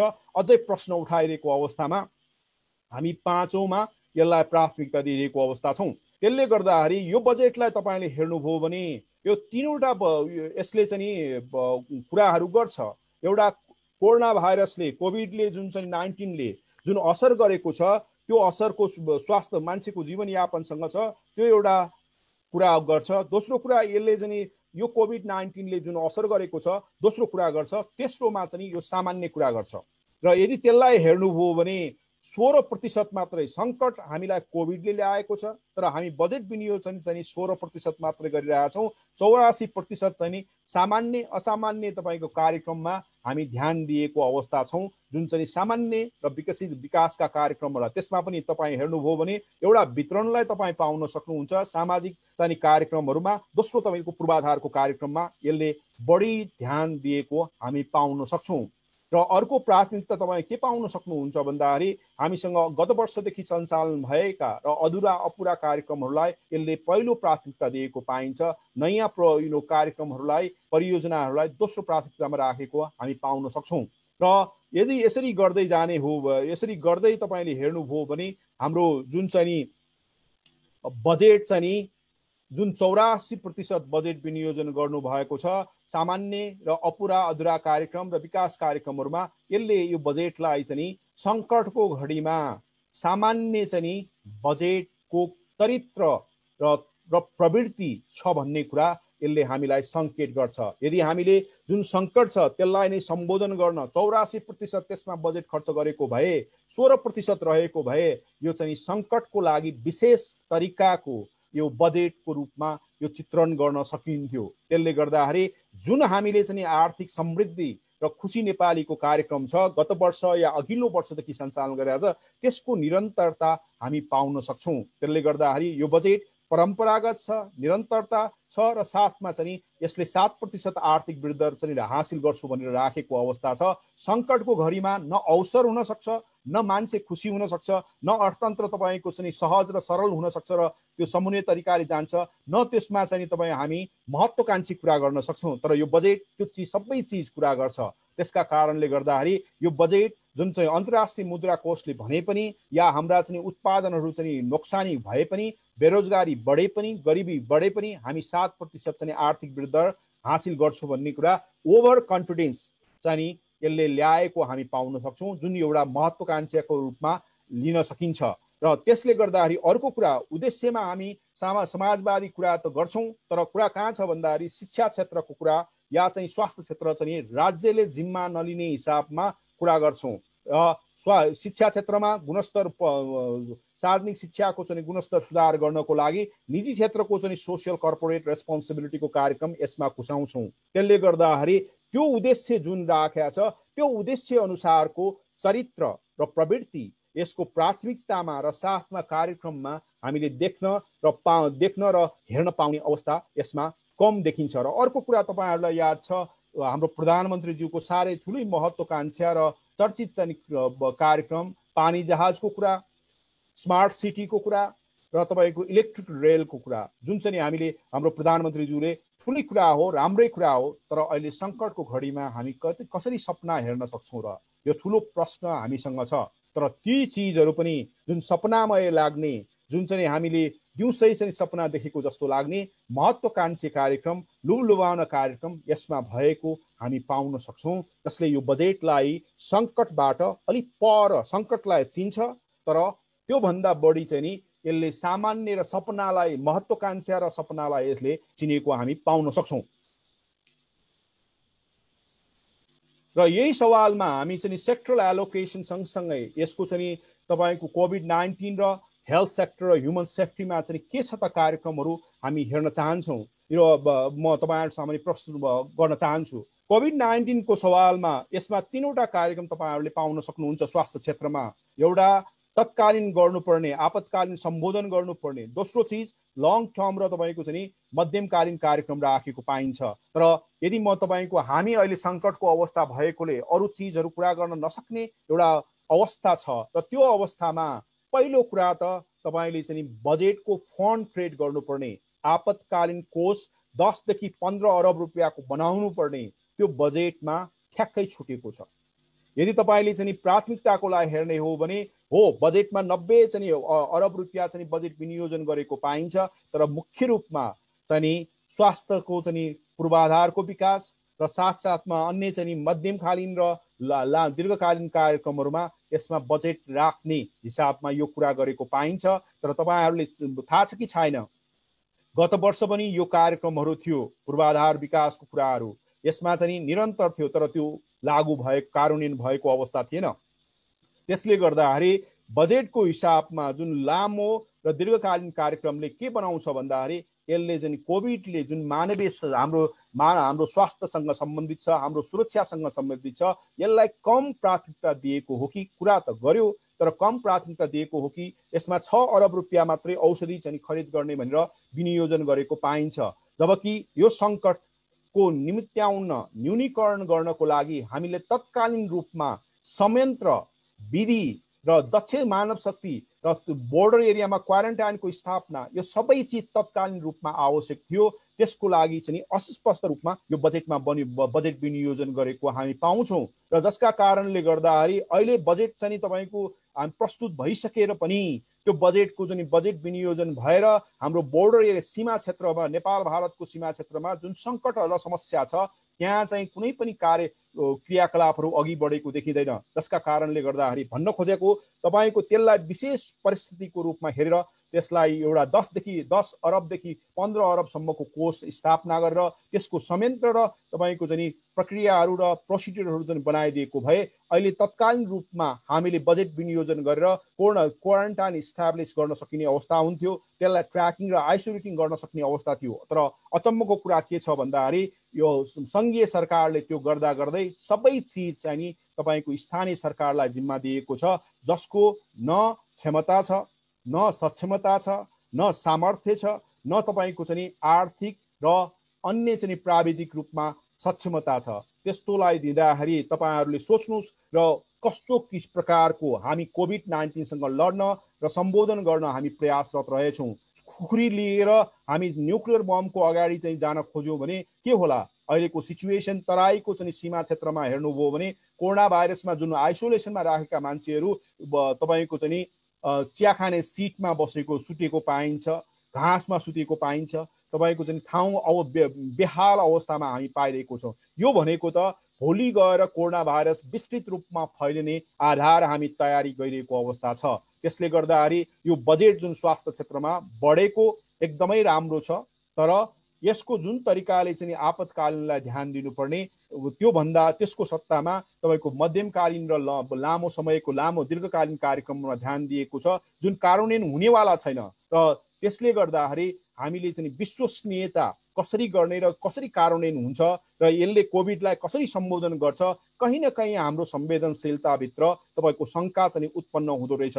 र त्यसले गर्दा आशा गरौँ सरकारले जे बजेटमा राखेको छ त्यसलाई अझ सुधार गरेर कोष निर्माण गरेर यसलाई अझ विशेष प्रस्तुतिकरण गर्ला, विशेष परिस्थितिमा आर्थिक उपकरण र चाहिँ वित्तीय उपकरणहरूलाई प्रयोग गर्ला भन्ने हामी आशा गरौँ र त्यस्तै होस्। र यसमा चाहिँ अर्को कुरा महत्त्वपूर्ण कुरा के छ भन्दाखेरि महिलाको लागि विशेष रूपमा जुन चाहिँ लागू हुनेवाला छ, जस्तै 5 लाखको चाहिँ इन्सुरेन्स, 40% चाहिँ हेल्थ इन्सुरेन्स चाहिँ गर्ने, त्यसपछि गएर तपाईँको चाहिँ यो फ्री म्याट्रनल र त्यो क्यान्सरको चाहिँ कार्यक्रम चेकअप गर्ने, र त्यसपछि गएर ओल्ड वुमेनलाई चाहिँ HIV एड्सका कुरा, ट्युबरक्युलोसिसको कुरा, हेल्थ इन्सुरेन्स र डबल ट्रान्सपोर्ट अलाउन्सेस फर 52,000 चाहिँ हेल्थ वुमेन फोल्ड, यो चाहिँ नि तपाईँको लागू हुने अवस्था देखिन्छ, जसले तपाईँको हाम्रो स्वास्थ्यसँग सम्बन्धित महिलाहरू छन्, महिला स्वयंसेविकाहरू छन्, उनीहरूलाई यसले ठुलो चाहिँ सकारात्मक हिसाबमा योगदान पुर्याउने देखिन्छ।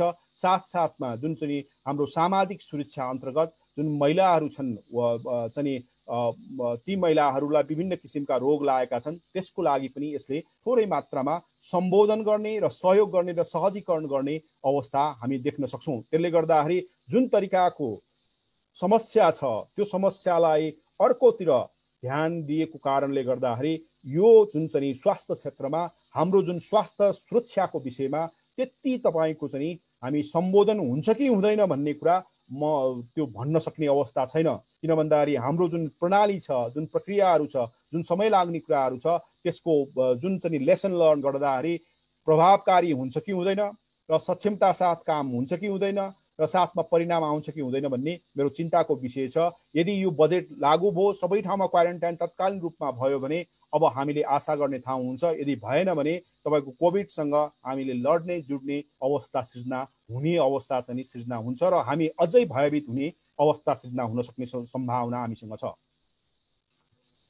र दोस्रो चाहिँ कार्यक्रमको रूपमा जुन चाहिँ हामीले रेस्क्यु र स्टेबलाइजेसन र स्टिमुलस इकोनोमिक सेक्टरको लागि ल्याएको छ। यसमा तपाईँको करिब करिब 1 खरब रुपियाँ चाहिँ कोष बनाएको छ।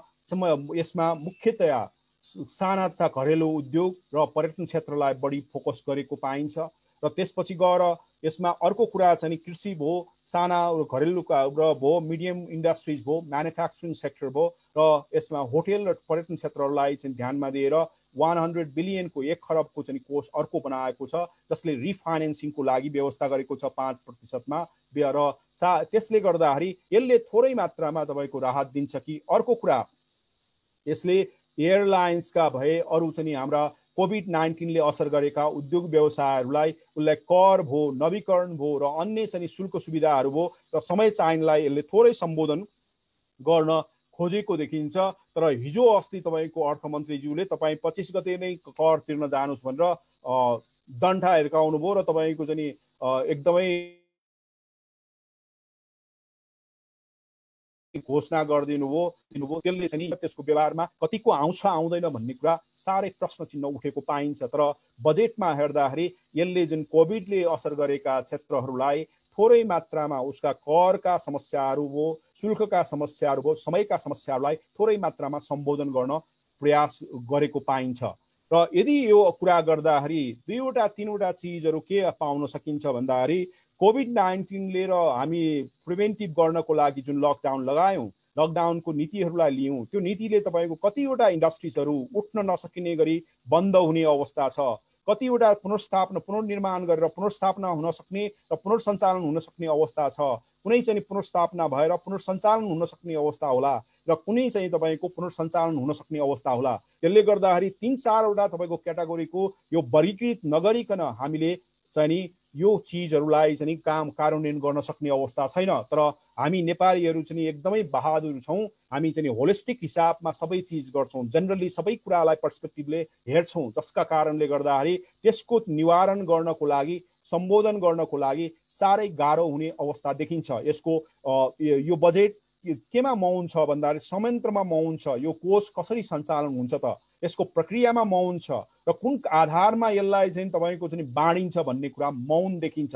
जहाँ जहाँ मौन हुन्छ त्यहाँ राजनीति हावी हुन सक्ने हुन्छ, जसले गर्दाखेरि आर्थिक समस्यालाई, जुन कोभिडले ल्याएको आर्थिक समस्या छ, त्यो समस्यालाई चाहिँ राजनीतिक रूपमा हामीले सम्बोधन गर्न खोज्यौँ, सामाजिक रूपमा सम्बोधन गर्न खोज्यौँ भने हामी अर्को विकराल सङ्कटमा फस्न सक्ने सम्भावना ज्यादा हुन्छ।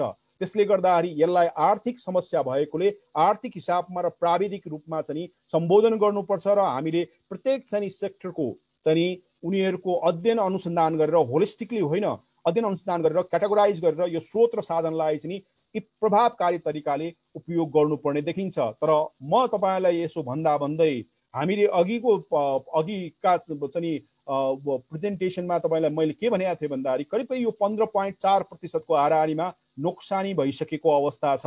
तर अब तपाईँ हेर्नुहोस् न, हामी कति चाहिँ लगानी गर्दैछौँ भन्दाखेरि हामी कुल ग्राहस्थको 4% चाहिँ हामी पुनरुत्थान कार्यक्रमको लागि लगानी गर्दैछौँ। त्यो चाहिँ एकदमै न्यून हो। यदि तपाईँले विश्वको परिदृश्यलाई हेर्ने हो भने, G20 का कन्ट्रीहरूलाई हेर्ने हो भने उनीहरूले कुल ग्राहस्थ 20% भन्दा बढी चाहिँ पुनरुत्थान कार्यक्रममा चाहिँ लगानी गरेको पाइन्छ, खर्च गरेको पाइन्छ। अब हामी के गर्दैछौँ भन्ने कुरा सोच्नु जरुरी छ। यसले पुग्छ कि पुग्दैन, यो आएको सकारात्मक हो जुन तरिकाको कार्यक्रम, तर यो पुग्ने अवस्था छैन। त्यसले गर्दाखेरि सरकारले यसलाई सम्बोधन गर्न जुन नोक्सानी भएको छ त्यो नोक्सानीलाई विभिन्न तपाईँको चाहिँ यो कर्जामा, लागतमा र त्यसको पुनर्कर्जामा उसलाई ध्यानमा दिएर यसलाई चाहिँ सम्बोधन गर्नको लागि अझै बजेट चाहिँ विनियोजन बढी गर्नुपर्ने देखिन्छ। र त्यो गरेन भने चाहिँ हाम्रो जुन नोक्सानी ठुलो भएका चाहिँ जस्तै बन्द भएर चाहिँ जुन चाहिँ तहस नहस भएका छन् ती उद्योग व्यवसायहरू हाम्रो सामुन्ने अब उठ्न सक्ने अवस्था हुँदैन। त्यसले गर्दाखेरि हामीले संयम भएर त्यसलाई एकदमै वैज्ञानिक तरिकाले अध्ययन अनुसन्धान गरेर त्यसको आधारमा यो चाहिँ कोषलाई परिचालन गर्नुपर्छ। र त्यसका साथसाथमा यसलाई पुगेन भने सरकारले अझ अभिभावकत्व ग्रहण गरेर यसलाई संरक्षण, लगानी, निजी क्षेत्रको लगानी र हाम्रो उत्पादन रोजगारीलाई संरक्षण गर्नको लागि अझ अर्को चाहिँ कोषमा निर्धक्क साथ तपाईँको कोष थपिदिनुपर्ने आवश्यकता, बजेटमा ल्यायौँ भनेर चुपचाप लाग्नुपर्ने अवस्था गर्नु हुँदैन भन्ने म भन्दछु। र त्यसपछि गएर अर्को सवाल चाहिँ के छ भन्दाखेरि हामी जहिले पनि चाहिँ पारदर्शिता र जवाफदेहिताको कुरामा समस्या छ। यदि तपाईँले हेर्नुभयो भने कोभिड-19 आइसकेपछि सरकारले एउटा चिज चाहिँ राम्रो गरेको छ, त्यो लकडाउन मात्रै हो। अर्को चिज चाहिँ सरकार चाहिँ विवादमा फस्ने, अन्य चिजको समस्या हुने, अप्रभावकारिता हुने, त्यो समस्याहरू चाहिँ धेरै भएको कारणले गर्दाखेरि हामी यी कोषहरूको चाहिँ परिचालन गर्दाखेरि पनि त्यस्तो अपारदर्शिता र जवाफदेहिता नहोस् र यसले चाहिँ हाम्रा निजी क्षेत्रका लगानीकर्ताको लगानी संरक्षण गर्नको लागि एकदमै सकारात्मक भूमिका निभाओस् भन्ने आशा गर्न सकिन्छ। त्यो आशा चाहिँ यो कसरी जान्छ र कुन समयमा जान्छ भन्ने कुरा साह्रै महत्त्वपूर्ण रहेको हामी पाउन सक्छौँ।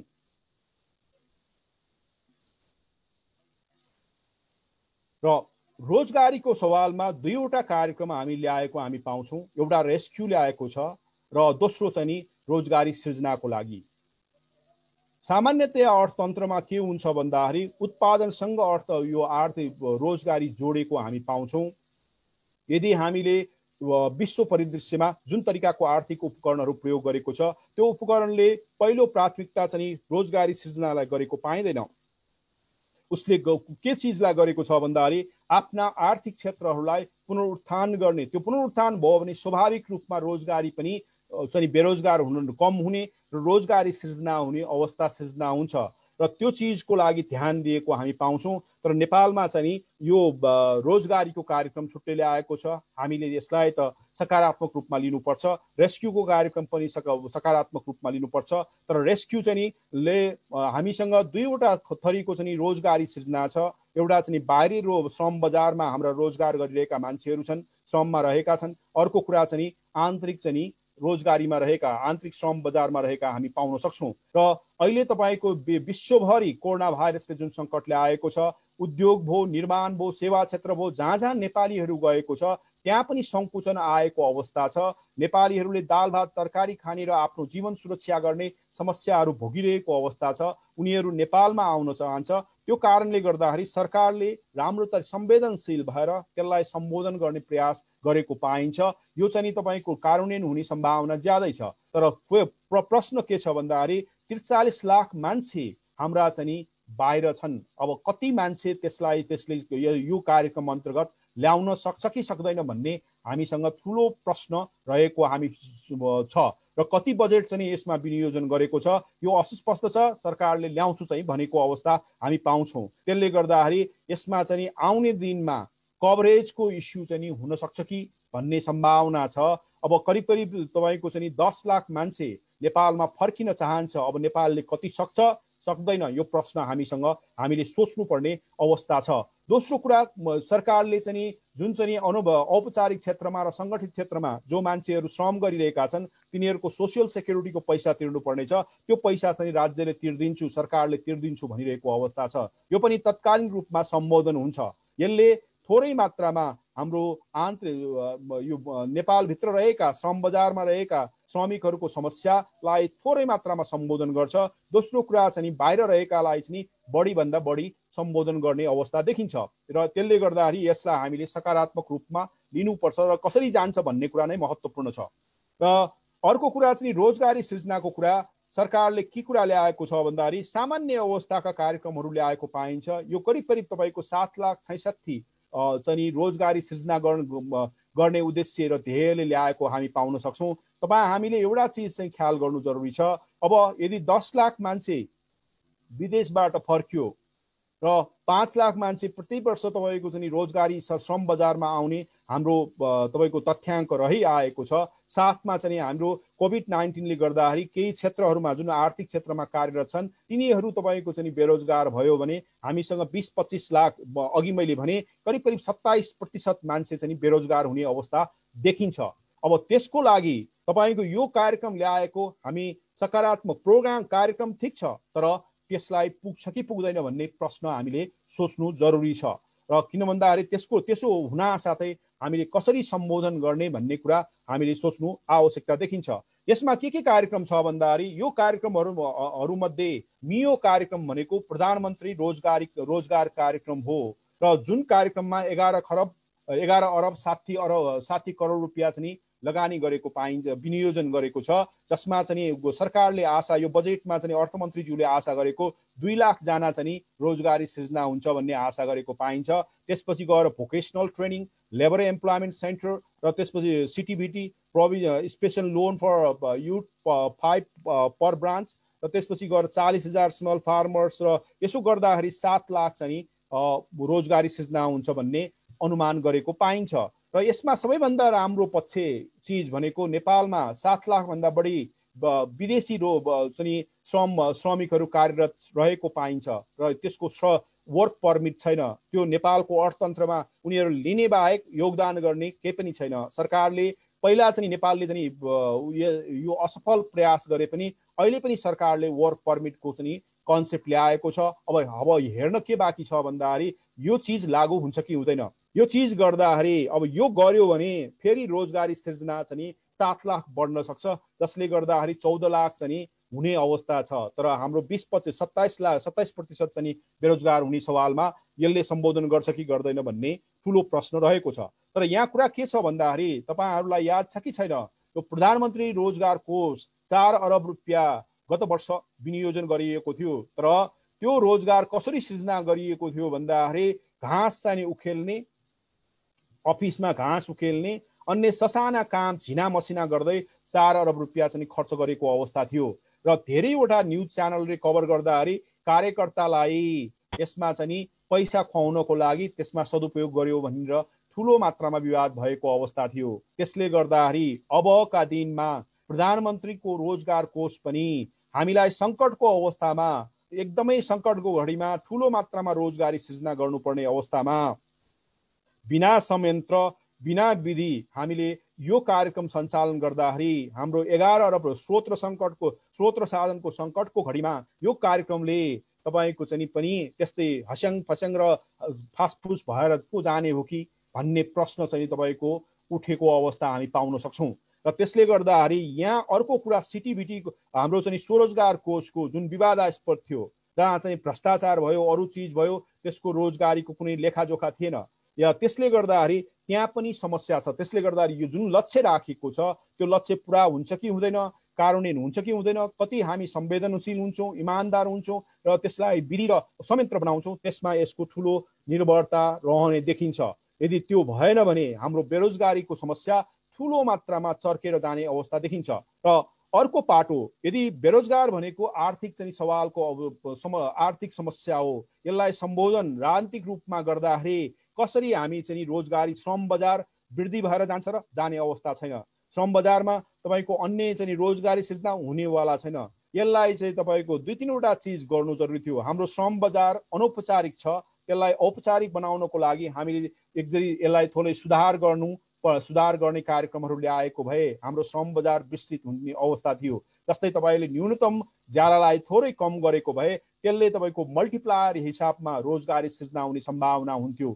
दोस्रो कुरा, यदि युनियन राखेर तपाईले जसले तपाईको श्रम बजारलाई डिस्टोर्सन गर्छ या तपाईको त्यसको प्रतिस्पर्धी क्षमतालाई ह्रास गर्छ, त्यो चिजलाई तपाईले स्थगन गरेको भए त्यो केही मात्रामा हुन्थ्यो। अब राजनीतिक रूपमा तपाईले कार्यक्रम ल्याएर जुन चाहिँ श्रम हाम्रो बजारको आधारमा र आर्थिक क्रियाकलापको आधारमा जुन सम्बोधन गर्नुपर्ने, उपकरणको आधारमा सम्बोधन गर्नुपर्ने चिज, त्यो सम्बोधन हुन्छ कि हुँदैन भन्ने कुरा साह्रै हामीसँग शङ्काको विषय रहिआएको छ। अझ त्यसमध्ये हामीसँग चाहिँ कुनै पनि संयन्त्र छैन, कुनै विधि छैन। अब यो बन्दै तपाईको चाहिँ बजेट नै यो कोभिड-19 दशैंसम्म रह्यो भने बजेटको कार्यान्वयन त हावा फुस्किया जस्तो फुस्किन्छ। त्यसले गर्दाखेरि हामी संवेदन भएर यसलाई कसरी कार्यान्वयन गर्ने भन्ने कुरामा सोच्नु जरुरी छ। यो प्रभावकारी भएन भने हाम्रो बेरोजगारी समस्याले दीर्घ रूपमा हाम्रो गरिबी निवारणमा एकदमै ठुलो मात्रामा नकारात्मक असर पार्ने देखिन्छ, जसले हाम्रो चाहिँ सामाजिक जीवनमा र आर्थिक जीवनमा र जस्तै ग्रामीण क्षेत्रमा चाहिँ एकदमै विकराल अवस्था सृजना गर्छ, मुख्यतया कर्णाली क्षेत्रमा। र अर्को कुरा चाहिँ शिक्षाको कुरा गर्दाखेरि तपाईको याद गर्नु भएको छ कि छैन, जस्तै शिक्षा चाहिँ पहिलो प्राथमिकतामा छ, जसमा चाहिँ करिब 11.6% बजेट चाहिँ विनियोजन गरेको छ, 1 खरब 71 अरब रुपियाँ। तपाईँले हेर्नुभयो भने एजुकेसन चाहिँ प्राइमेरी क्षेत्र, प्राइमेरी एजुकेसनलाई नै जोड दिएको बजेट हामी पाउन सक्छौँ र त्यसमा पनि त्यसपछि गएर बाँकी रहेको चाहिँ पूर्वाधार निर्माणमा हामी पाउन सक्छौँ। र अहिलेको अवस्थामा यस्तो सङ्कटको घडीमा हामीले यसलाई चाहिँ पनि सुधार नगरिकन ल्याउँदाखेरि अब तपाईँको चाहिँ कति ड्रप आउट भयो कि भएन, त्यो अनुसार चाहिँ हामीले प्राइमेरी एजुकेसनलाई अनुगमन र नियमन चाहिँ गर्यौँ कि गरेनौँ भन्ने कुरा महत्त्वपूर्ण प्रश्न उठेको हामी पाउन सक्छौँ।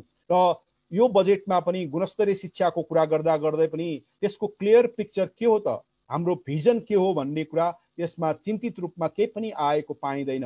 र अर्को कुरा, टिचर युनियन तपाईँको सार्वजनिक शिक्षामा राख्दा राख्दै त्यो टिचर युनियन जुन पोलिटिकल युनिटको रूपमा रहेको छ, त्यसलाई राखेपछि तपाईँको कसरी पर्फर्मेन्स सार्वजनिक चाहिँ शिक्षा क्षेत्रले गर्न सक्छ, त्यो कुरा ठुलो मात्रामा हाम्रो प्रश्न चिन्ह रहेको हामीसँग पाउन सक्छौँ। अर्को कुरा, अहिले हामीसँग चाहिँ शिक्षित म्यान पावर पनि छ, युनिभर्सिटी लेभलका र कलेज लेभलका म्यान पावर छ, तिनीहरू राज्यलाई चाहिन्छ कि चाहिँदैन, यो प्रश्न यसमा जवाफ छैन। यो श्रम बजारलाई चाहिन्छ कि चाहिँदैन, त्यो पनि जवाफ छैन। उत्पादन क्षेत्रलाई चाहिन्छ कि चाहिँदैन, त्यो पनि जवाफ छैन। भन्न खोजे अर्थतन्त्रमा जुन चाहिँ श्रम बजार हामी शिक्षित म्यान पावर जनशक्ति उत्पादन गरिरहेका छौँ, तिनीहरूको आवश्यकता अनुसार हाम्रो ह्युमन रिसोर्स प्लानिङको कुरा गर्नु आवश्यक थियो, त्यो पाटो चुके यसमा मौन देखिन्छ। श्रम बजारलाई आवश्यक पर्ने हाम्रो शिक्षा हुनु पर्थ्यो, त्यो पनि मौन देखिन्छ। हाम्रो चाहिँ उद्योग व्यवसाय कृषिको लागि आवश्यक मानव संसाधन विकास गर्नुपर्ने हामीलाई आवश्यकता थियो, त्यसमा पनि हाम्रो यो चाहिँ मौन देखिन्छ। त्यसले गर्दाखेरि जो उत्पादन भएका छन् अब बजारमा बिक्री हुन्छ कि हुँदैन, तिनीहरूले रोजगारी पाउँछ कि पाउँदैन, तिनीहरूले अन्तर्राष्ट्रिय रूपमा प्रतिस्पर्धा गर्न सक्छ कि सक्दैन भन्ने प्रश्न हाम्रो सामुन्ने रहेको छ। अब तपाईँले चाहिँ शिक्षा क्षेत्रको गुणस्तरीय अन्तर्राष्ट्रिय हिसाबमा प्रतिस्पर्धी हुने हिसाबमा सुधार गर्न सकिएन। हामीले हाम्रो चाहिँ जुन शैक्षिक क्षेत्रमा चिट चोरी नै प्रवृत्तिहरू रहिरह्यो र अन्य चाहिँ हाम्रो चाहिँ ग्रेडिङका कुराहरू विश्व परिदृश्यमा चाहिँ त्यही अनुसारको रहेन र हाम्रो चाहिँ क्युरिकुलमहरू चाहिँ बजारको आवश्यकता अनुसार रहेन भने हाम्रा चाहिँ शिक्षित चाहिँ मानव संसाधनले कहाँ काम पाउँछ, या एमए पढेर तपाईँको ड्राइभिङ गर्नुपर्ने, एमए पढेर तपाईँको चाहिँ अन्य कामहरू गर्नुपर्ने सिचुएसन भयो भने हामीले शिक्षा क्षेत्रमा जुन बजेट विनियोजन गरेका छौँ त्यो उत्पादनमुखी हुँदैन, गुणस्तरीयमुखी हुँदैन र त्यो चाहिँ मिसएलोकेसन हुने सम्भावना ज्यादा देखिन्छ। त्यसले गर्दाखेरि बजेट त लगाएका छौँ तर त्यसको चाहिँ रिजल्ट के छ भन्ने कुरा एकदमै महत्त्वपूर्ण छ। अब यसमा साइन्स एन्ड टेक्नोलोजी पनि छ, हामी कुरा त गरिरहेका छौँ साइन्स एन्ड टेक्नोलोजी केही चिजहरू, तर अहिले हामीसँग विभिन्न सङ्घ संस्थाहरू पनि छन्, तर ती सङ्घ संस्थाहरूको परिणाम के भन्ने प्रश्न गरेको पाइँदैन। हामी नियुक्ति के गर्दैछौँ भन्दाखेरि हामी चाहन्छौँ तपाईँको मङ्गल ग्रहमा जान चाहन्छौँ, सेटेलाइट पठाउन चाहन्छौँ, तर हामी नियुक्ति के गर्दैछौँ, पैसा लिएर नियुक्ति गरिरहेका छौँ। त्यसले गर्दाखेरि त्यस्ता चिजहरूमा प्रभाव सक्षमता र हाम्रो चाहिँ वृद्धि गर्ने हिसाबमा र त्यो प्रभावकारिता वृद्धि गर्ने हिसाबमा हाम्रो जुन तरिकाको डिसिप्लिन चाहिन्छ, एथिकल डिसिप्लिन चाहिन्छ, त्यसलाई चाहिँ हामीले मेन्टेन गर्यौँ कि गरेनौँ भन्ने पनि प्रश्न यसमा अनुत्तर पाइन्छ, जसको पर्फर्मेन्स हामीसँग बजेट लगाउने तर त्यसको उत्पादन चाहिँ हामीले पाइरहेको अवस्था छैन। अर्को कुरा, हामीसँग ठुलो बहसको विषय के छ भन्दाखेरि दुईवटा शिक्षा प्रणाली छ, एउटा सार्वजनिक शिक्षा प्रणाली छ, एउटा निजी छ। सार्वजनिक शिक्षा प्रणाली र निजी शिक्षा प्रणालीले एउटा बहस के पैदा गरिदिएको छ भन्दाखेरि हाम्रो यो शिक्षा प्रणालीले दुई थरी तपाईँको नागरिकहरू जन्माएको छ कि छैन भन्ने कुराहरू प्रश्न चिन्ह उठेको छ। प्रतिस्पर्धी देखिँदैन, हेट्रोजिनियस चाहिँ हाम्रो मानव संसाधन विकास गर्दाखेरि एकातिर जुन निजी क्षेत्रमा पढ्ने र मान्छेहरू छन् जो विदेशमा जाने र सार्वजनिक शिक्षामा पढ्ने मान्छेहरू नेपालमै रहने यो परिस्थिति भयो भने नेपालको सुधार र नेपालको विकास कसरी हुन्छ र उत्पादकता कसरी बढ्छ भन्ने प्रश्न हाम्रो सामुन्ने चाहिँ उठ्ने र सवाल रहेको पाइन्छ र यसलाई हामीले एकदमै संवेदनशील भएर सोच्नु पर्ने देखिन्छ र यो पाटोमा हामी गएको पाइँदैन। यो यदि यो बजेटमा चाहिँ समाजवाद उन्मुख हुनतर्फ इङ्गित गरेको हो भने सरकारले पूर्ण रूपमा हाम्रो शिक्षा क्षेत्रलाई जिम्मेवारी लिनुपर्ने र त्यो शिक्षा क्षेत्र अरू देशमा जस्तै चाहिँ तपाईँको गुणस्तरीय बनाउनु पर्ने र निजी क्षेत्र त्यसको चाहिँ एउटा फलोअर्सको रूपमा र सपोर्टरको कम्प्लिमेन्ट्री या सप्लिमेन्ट्रीको रूपमा ल्याउनु पर्ने र त्यो पाटोमा चाहिँ कहीँ न कहीँ चुकेको हो कि भन्ने देखिन्छ। र अर्को कुरा, त्यो कुरा गर्दा गर्दै तपाईँको निजी क्षेत्रको सोसियल कर्पोरेट रेस्पोन्सिबिलिटी प्रोग्राम अनुसार सार्वजनिक क्षेत्रको गुणस्तर, सार्वजनिक क्षेत्रमा तपाईँले लगानी ठुलो गर्नुभएको छ, त्यसको परिणाम आएको छैन, त्यो परिणाम ल्याउनको लागि प्रयास गर्नुको सट्टा तपाईँ निजी क्षेत्र जुन परिणाम दिइरहेको छ त्यो क्षेत्रलाई तपाईँले सोसियल कर्पोरेट उल्लाने गुणस्तर सुधार्नको लागि तपाईँले यो बजेटमा कार्यक्रम ल्याउनु भएको छ। त्यसले गर्दाखेरि जुन उद्देश्य र प्राथमिकता छ यो कार्यक्रम ठ्याक्कै तपाईँको एक आपसमा जुझ्ने अवस्था हामी पाउन सक्छौँ। त्यसले गर्दाखेरि त्यो चिजलाई पनि ध्यानमा राखेर सङ्कटको घडी भए पनि तपाईँले ल्याउनु भयो जुन कार्यक्रम सङ्कटलाई नै सम्बोधन गर्ने हिसाबमा नभए पनि त्यो सामान्यकरणलाई यसलाई चाहिँ ध्यान दिनु जरुरी देखिन्छ। तर यसमा मुख्य रूपमा जुन वुमेन्सको केसमा फ्री सेनिटरी प्याड र भलिन्टियर टिचर्स र फ्री बुक्सको कवालले यसले चाहिँ महिलाको जुन चाहिँ शिक्षा भयो र उनीहरूको रोजगारीलाई चाहिँ थोरै मात्रामा भए पनि सकारात्मक योगदान पुर्याउँछ कि भन्ने हामी आशा चाहिँ गर्न सक्छौँ। अब कृषि क्षेत्रको कुरा गर्दाखेरि पहिलो कुरा हामी के बुझ्नु जरुरी छ भन्दाखेरि आर्थिक सर्वेक्षणले नेपालको अर्थतन्त्रमा 3वटा खम्बा छ, कृषि, सेवा र उद्योग। र कृषि क्षेत्र चाहिँ 28% विस्तार भएको र हाम्रो उद्योग चाहिँ 13.5% खुम्चेको। यसरी गर्दाखेरि तपाईँको 59 को हाराहारीमा हाम्रो सेवा क्षेत्र रहेको अवस्था हामी पाउन सक्छौँ। र यो कुरा गर्दै जाँदा अब तपाईँको कोभिड-19 ले असर कुनलाई गरेको छ भन्दाखेरि सेवा क्षेत्रलाई गरेको छ, उद्योगलाई गरेको छ। उद्योग आयातमा आधारित जुन उद्योगहरू छ त्यो चाहिँ असर गरेको पाइन्छ। र सेवा क्षेत्र जुन पर्यटन क्षेत्र छ, उड्डयन भए यो सबै क्षेत्रलाई जसले चाहिँ असर गरेको हामी पाउँछौँ। र यो अवस्थामा हाम्रो यसले के सङ्केत दिन्छ भन्दाखेरि अबको दिनमा हाम्रो अर्थतन्त्रको संरचना र यसको खम्बाहरूकोमा परिवर्तन आउने सङ्केत यसले दिएको पाइन्छ। र यो दिने केसमा कृषि क्षेत्र मात्रै त्यस्तो क्षेत्र हो जहाँ चाहिँ 67% जनता चाहिँ उनीहरूले चाहिँ जीवनयापनको लागि र तपाईँको रोजगारीको लागि, खाद्य साधनको लागि त्यसमा चाहिँ निर्भर रहेको पाइन्छ। र त्यसमा व्यावसायिक भएकालाई कोभिडले असर गरेको पाइन्छ। यस्तो मास लेभलको बृहत रूपमा रोजगारी सृजना गर्ने क्षेत्रलाई तपाईँको बजेट विनियोजन गर्दा गत वर्षको भन्दा कम र प्राथमिकता दिँदा यो चाहिँ एकदमै तपाईँको चाहिँ पाँचौँमा हामी पाँचौँ छैठौँमा चाहिँ गरेको हामी पाउन सक्छौँ। र यो अवस्था भइसकेपछि कृषि क्षेत्रले जुन तरिकाको चाहिँ एब्जर्प्सन क्यापासिटी छ, जुन चाहिँ विदेशबाट आएका र नेपालको श्रम बजारबाट बेरोजगार भएका मान्छेहरूलाई रोजगार दिने जुन क्षमता छ त्यो क्षमतालाई तपाईँले चाहिँ त्यसलाई चाहिँ प्रोत्साहन गर्ने, त्यसलाई सदुपयोग गर्ने, त्यसलाई परिचालन गर्ने कुराहरूमा यो मौन देखिन्छ। यसमा चाहिँ त्यो मौनताले गर्दाखेरि अब विकल्प के, त्यो प्रधानमन्त्रीको रोजगारी सृजनाले मात्रै हाम्रो बेरोजगारीको सम्बोधन हुन्छ कि हुँदैन भन्ने कुरा महत्त्वपूर्ण पाटो छ। त्यसले गर्दाखेरि कृषि क्षेत्रलाई चाहिँ तपाईँको बजेट विनियोजनको हिसाबमा जुन आशा र जुन संरचनागत हिसाबमा कृषि क्षेत्रलाई बलियो बनाउनु पर्ने थियो र बजेट बढी विनियोजन गर्नुपर्ने थियो त्यो गरेको हामी पाउँदैनौँ। जसले गर्दाखेरि हाम्रो चाहिँ बेरोजगार मान्छेहरूलाई यो कृषि क्षेत्रले यसलाई चाहिँ लिन्छ कि लिँदैन, माग गर्छ कि गर्दैन भन्ने प्रश्न हाम्रो सामुन्ने ठुलो मात्रामा रहेको पाउन सकिन्छ। यदि कार्यक्रमहरूलाई हेर्ने हो भने कृषि क्षेत्रमा त्यही चाहिँ निरन्तरता पाउन सक्छौँ। एउटा चाहिँ व्यवसायीकरण गर्ने, त्यसलाई यान्त्रिकरण गर्ने र आधुनिकीकरण गर्ने, साथमा चाहिँ एग्रिकल्चर इनपुट्सहरूको चाहिँ व्यवस्थापन गर्ने कार्यक्रमहरू नै हाम्रो सामुन्ने रहेको हामी पाउन सक्छौँ। तर यसमा पनि तपाईँ हेर्नुभयो भने इन्फ्रास्ट्रक्चरमा र त्यसपछि गएर इनपुट म्यानेजमेन्टमा फार्मर्स भयो, एग्रो फरेस्ट्री, यसमा चाहिँ तपाईँको हेर्नुभयो भने इन्फ्रास्ट्रक्चरको कार्यक्रम गत वर्षकै निरन्तरतामा तपाईँ पाउन सक्नुहुन्छ। त्यसपछि गएर वन लोकल लेभल वन प्रोडक्ट पनि गत वर्षको बजेटकै निरन्तरता हो। र त्यसपछि गएर इनपुट म्यानेजमेन्टमा बजेट थपेको छ 11 अरब रुपियाँ, जुन चाहिँ मल ल्याउनको लागि जुन लागू कार्यान्वयन पनि हुनसक्छ, त्यो निरन्तरता पनि हो। त्यसपछि गएर फार्मर्सलाई चाहिँ जग्गामा चाहिँ पहुँच पुर्याउने, त्यसपछि गएर उनीहरूलाई प्राविधिक चाहिँ उपलब्ध गराउने, त्यसपछि गएर तपाईँ चाहिँ यसमा चाहिँ उनीहरूलाई ग्रान्ट दिने र एटिएम कार्ड दिने र अन्य क्रेडिट कार्ड पनि उपलब्ध गराउने भन्ने कार्यक्रम ल्याएको हामी पाउन सक्छौँ। र यो कार्यक्रमले अब हामी सोच्न के सक्छौँ भन्दाखेरि यसले तपाईँको चाहिँ कृषि क्षेत्रको उत्पादन र उत्पादकत्व बढाउँछ कि बढाउँदैन र साथमा रोजगारी बढाउँछ कि बढाउँदैन भन्ने प्रश्न हाम्रो सामुन्ने रहेको पाइन्छ। यसमा सामान्यतया दुईवटा चिज चाहिँ कुनै कार्यान्वयन हुन्छ, कुनै कार्यान्वयन नहुने कार्यक्रम रहेको छ। र यहाँ चाहिँ अहिले तपाईँको एउटा कुरा चाहिँ राजस्वको जुन नीतिमा तपाईँहरूले हेर्नुभयो भने रासायनिक मलमा कर बढाएको छ, कस्टम ड्युटी बढाएको छ, तपाईँको बिउ बिजनमा कस्टम ड्युटी बढाएको छ, अर्ग्यानिक फर्टिलाइजरमा कस्टम ड्युटिज बढाएको छ।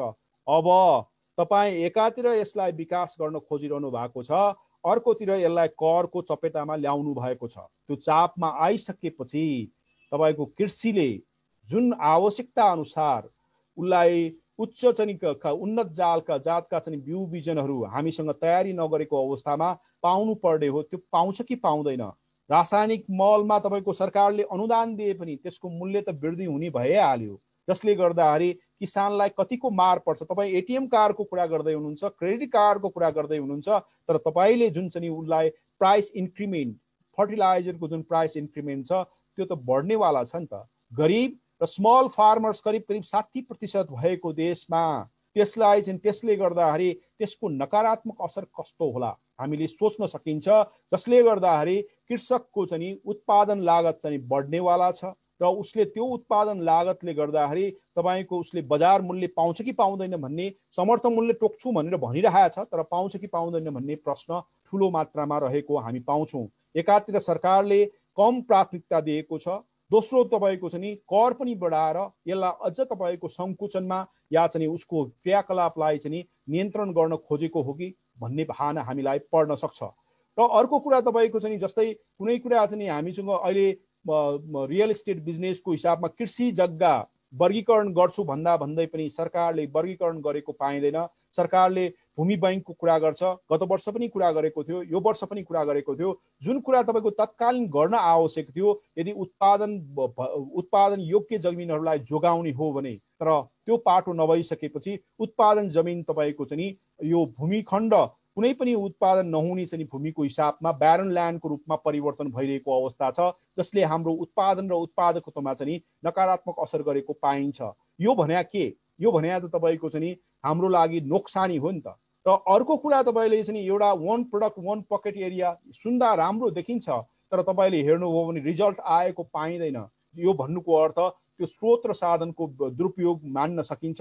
यदि हामीले त्यसलाई गर्ने हो भने संयन्त्र र विधि पनि ल्याउनु जरुरी छ। त्यो पाटोमा यो मौन छ। गत वर्षको बजेटमा करिब 37 अरब रुपियाँ बजेट खर्चै भएर संयन्त्र र विधिको समस्याले गर्दाखेरि। त्यसले गर्दाखेरि इन्फ्रास्ट्रक्चरको सवालमा जुन चाहिँ एग्रिकल्चर इन्फ्रास्ट्रक्चर छ त्यो लागू हुनेवाला छैन। हामी ठुलो बजेट घाटामा छौँ र हामीले स्रोत र साधन जुटाउन सक्यौँ भने मात्रै सम्भव हुँदैन, जुटाउन सकेनौँ भने त्यो सम्भावना हुँदैन। यदि सरकारले त्यसरी चाहिँ तपाईँको 11 बिलियन जुन अरब रुपियाँ चाहिँ विनियोजन गरेको छ, त्यो गर्दै पनि हामीले हेर्नुभयो भने हाम्रो रासायनिक मलको सङ्कट र तपाईँको चाहिँ ब्ल्याक मार्केट भएको हामी पाउन सक्छौँ, जसले गर्दाखेरि हाम्रा कृषक दाजुभाइहरू उत्पादनका चाहिँ मियोहरू उहाँहरू दुखित र भएको र तपाईँको चाहिँ दुःख उहाँहरूको चाहिँ सङ्घर्ष गर्नुपर्ने अवस्था हामी पाउन सक्छौँ।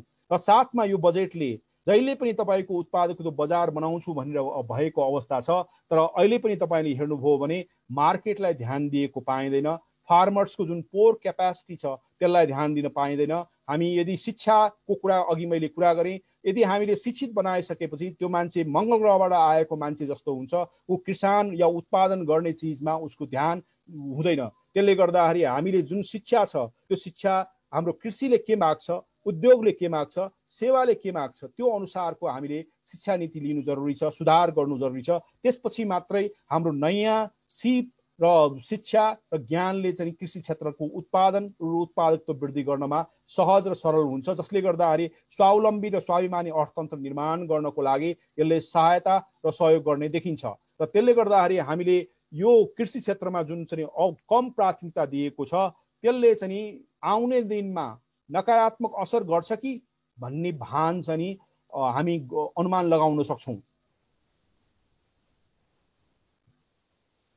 र अर्को कुरा चाहिँ महिलाको सवालमा यो प्लेटफर्म त्यही भएको अवस्था भएकोले गर्दाखेरि तपाईँको चाहिँ जेनरल प्रोग्राम नै छ महिलाहरूको सवालमा, just women programme and presidents women empowerment programme भनेर यसमा दिएको पाइन्छ।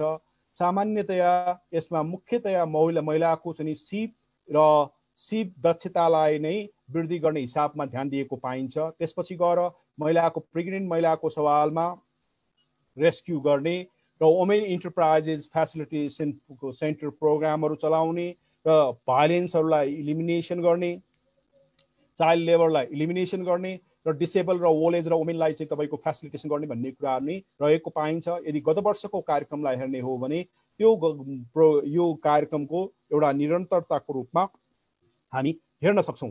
तर सवाल के छ भन्दाखेरि अब यी कुराहरू गर्दै जाँदाखेरि कार्यक्रम त गरिरहेका छौँ हामीले, महिलाहरू कतिको वृद्धि रोजगारीमा वृद्धि भयो त, महिलाहरूलाई आफूले स्वाभिमानी हिसाबमा चाहिँ स्वावलम्बन चाहिँ उद्योग व्यवसायहरू कतिको सुरु गर्यो भन्ने कुराको अनुगमन र नियमन चाहिँ हाम्रोमा कमी कमजोरी भएको अवस्था नै छ। र कति ठाउँमा हामीले स्टडी गर्दाखेरि एउटै महिलाले तपाईँको चाहिँ 6वटा तालिम लिएको तर ऊ व्यवसाय के पनि नगर्ने, ऊ चाहिँ तपाईँको त्यो तालिम मात्र लिन जाने र भत्ता बुझ्ने र हिँड्ने, त्यो अवस्थाको चाहिँ सिर्जना धेरै ठाउँमा केस स्टडिजहरू पाएको अवस्था हामीसँग छ। र त्यसपछि गएर कति महिलाले आफ्नो घर परिवारको मान्छेले भन्यो, त्यसपछि गएर आफूलाई फुर्सद भएको लिन गएको भन्ने हिसाबमा त्यसपछि घरमा त्यसको चाहिँ सदुपयोग छैन। र यी घटनाहरू तपाईँको हामीले केलाउन थाल्यो भने धेरै ठाउँमा र नेपाल अधिराज्यभरि पाउन सक्छौँ। यसको अर्थ हो परिणाममुखी कार्यक्रमहरू भइरहेको अवस्था छैन, जसले गर्दाखेरि अनौपचारिकबाट औपचारिक क्षेत्रमा हाम्रा चाहिँ महिला दिदीबहिनीहरू छिर्न सकिरहेको अवस्था छैन। यसको मुख्य कारण भनेको हामीसँग डाटाबेस एकदमै कमजोर छ। डाटाबेस एकदमै कमजोर भइसकेपछि एकदमै मान्छेहरूले जब पायो भने त्यसले किन गरेन भने ट्र्याकिङ त्यसको नियमन गर्न सक्थ्यो, त्यो नियमन पनि हाम्रो कमजोरी अवस्था छ। र त्यसका साथसाथमा तपाईँको चाहिँ त्यसको परीक्षण गर्न सकिन्थ्यो, त्यसलाई अझ तपाईँको सदुपयोग गर्न, बजेट विनियोजन गरेर सदुपयोग गर्न सकिन्थ्यो, त्यो पाटो छैन। र यसको सवालमा हामीले धेरैवटा संरचना बनायो, नियमनहरू क्रियाकलापका यो कार्यक्रमहरू बनायो या नियमहरू बनायो भने पनि अहिलेसम्म मलाई लागेको तपाईँको चाहिँ यो अझै पनि तपाईँको मेकानिजम चाहिँ कमजोर अवस्थामै देखिन्छ। यदि परिणाम आएको भए त्यो कमजोर अवस्था पनि तपाईँको राम्रो मान्न सकिन्थ्यो। अर्को कुरा तपाईँले अझै पनि हेर्नुभयो भने महिलाको चाहिँ रोजगारीको चाहिँ शेयर छ धेरै कमजोर अवस्था छ। यसलाई तपाईँले चाहिँ रिजर्भेसन या अन्य चिज गरेर मात्र यसको समाधान होइन, यसको समाधान भनेको श्रम बजारको प्रतिस्पर्धा नै हो। यो भयो भने मात्रै महिलाले आत्मविश्वास र स्वाभिमानताका साथ आफूलाई इन्ट्रेस्ट भएको हिसाबमा जागिरी रोजगारी प्राप्त गर्न सकिने अवस्था हुन्छ। कुनै पनि ठाउँमा तपाईँको रिजर्भेसन गर्दाखेरि मन लागे पनि नलागे पनि जाने हुन्छ, तर ऊ त्यो दिगो र त्यो सस्टेनेबल हुने अवस्था हुँदैन। त्यसले गर्दाखेरि हामीले महिलाको रोजगारी सृजना गर्नको लागि हाम्रो अनौपचारिक श्रम बजारलाई त्यसलाई चाहिँ औपचारिक श्रम बजारको रूपमा वृद्धि र व्यवस्थित र विकास गर्नुपर्ने आवश्यकता देखिन्छ।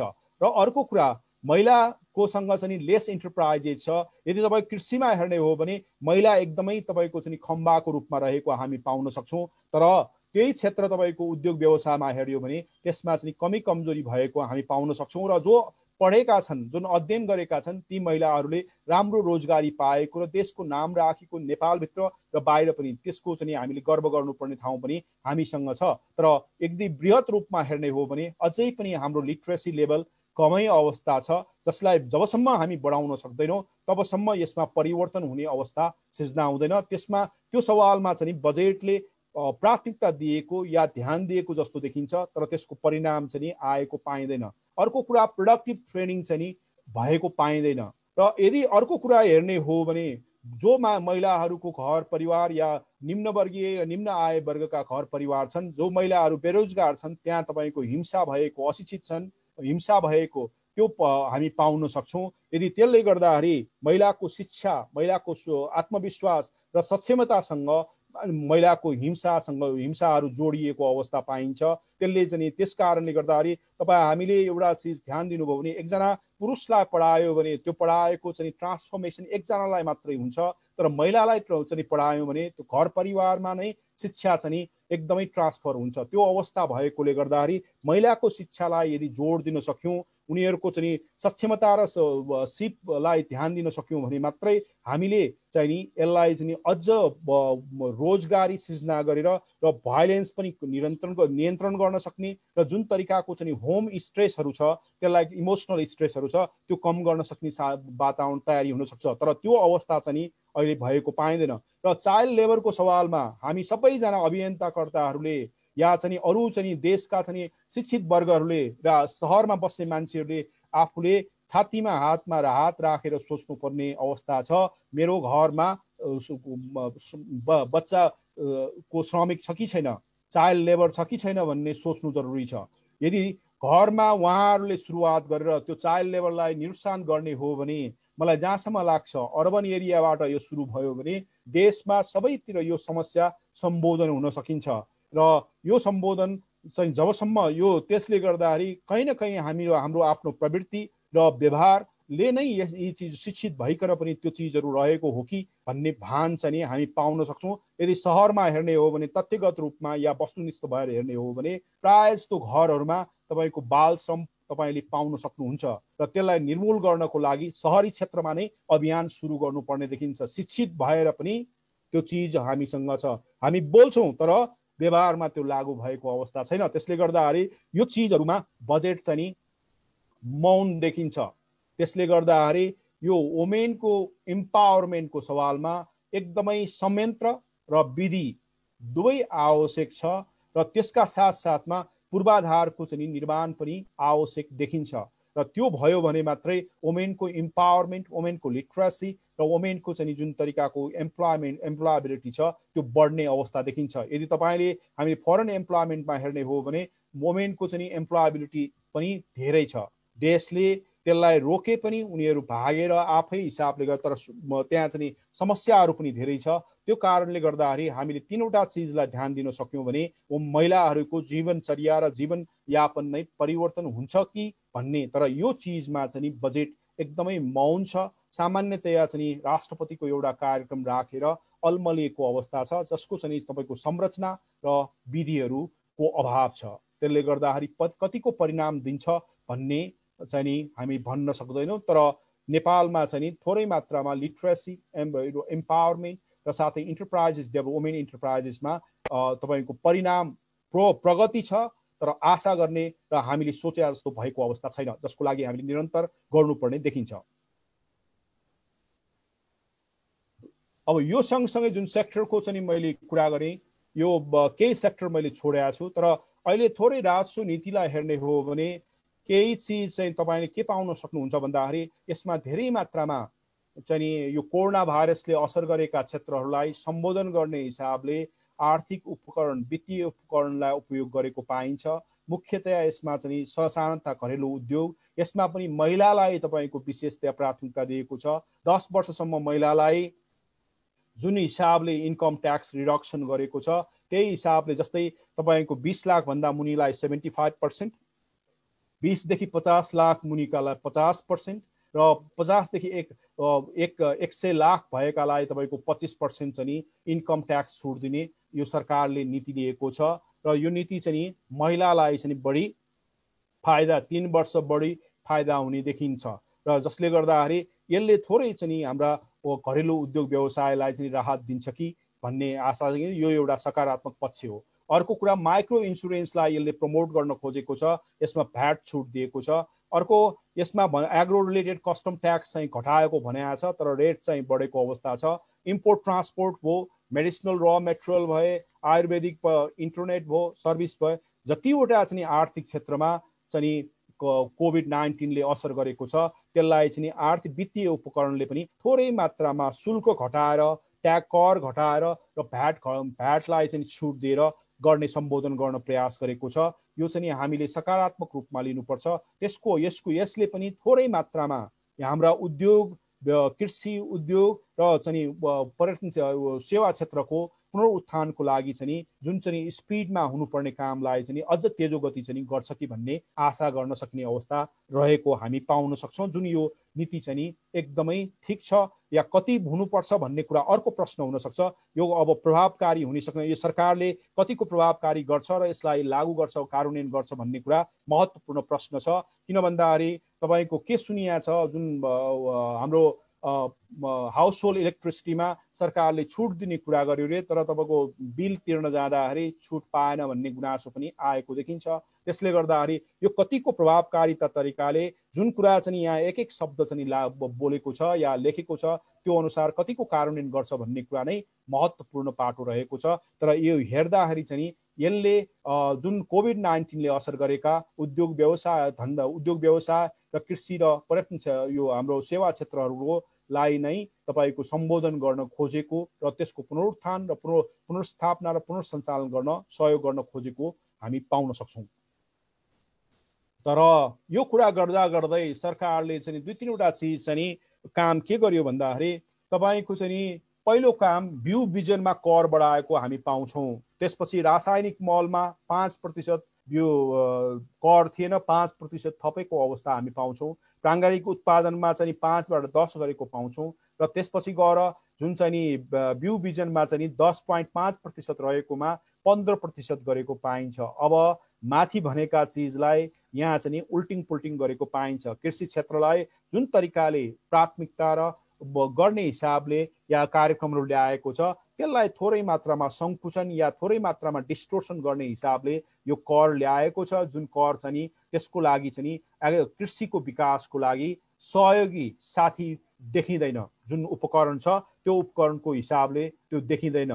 र अर्को कुरा यसमा यो हामीले अहिलेको विश्व भनेको कार्बन इमिजनले गर्दाखेरि विश्व एकदमै क्लाइमेट चेन्ज भइरहेको अवस्था छ। यसले आक्रान्त छ।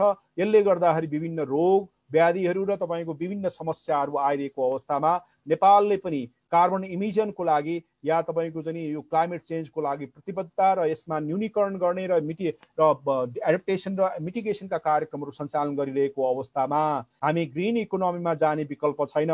तर सरकारले त्यो भनेको ग्रिन इकोनोमी भनेको तपाईँको चाहिँ इलेक्ट्रिकल भेहिकललाई प्रयोग गर्ने हो र यदि पेट्रोलियम फोसिल फ्युललाई चाहिँ कम कन्जम्सन गर्ने हो, एउटा चाहिँ स्वावलम्बन अर्थतन्त्र निर्माण गर्नलाई सहयोग 2 खरब 14 अरब रुपियाँको चाहिँ हामी पेट्रोलियम पदार्थ चाहिँ आयात गर्छौँ, जसले हाम्रो अर्थतन्त्रलाई परावलम्बी चाहिँ बनाएको अवस्थामा हामीले इलेक्ट्रिकल भेहिकलमा गएर तपाईँको स्वावलम्बन र स्वाभिमानी अर्थतन्त्र निर्माण गर्न सक्ने र यो वे फरवर्ड र तपाईँको चाहिँ क्लाइमेट चेन्ज चाहिँ फ्रेन्डली पोलिसीलाई नै इम्प्लिमेन्टेसनमा लिएर जान सक्ने अवस्थामा यहाँ चाहिँ राजस्व नीति चाहिँ कस्तो रह्यो भन्दाखेरि 10%मा रहेको भान्सार दरलाई 80%मा ल्याएको पाइन्छ र यो गर्दाखेरि 70% वृद्धि गरिसकेपछि यो चाहिँ जुन चाहिँ विश्व परिदृश्य विश्वको चाहिँ यो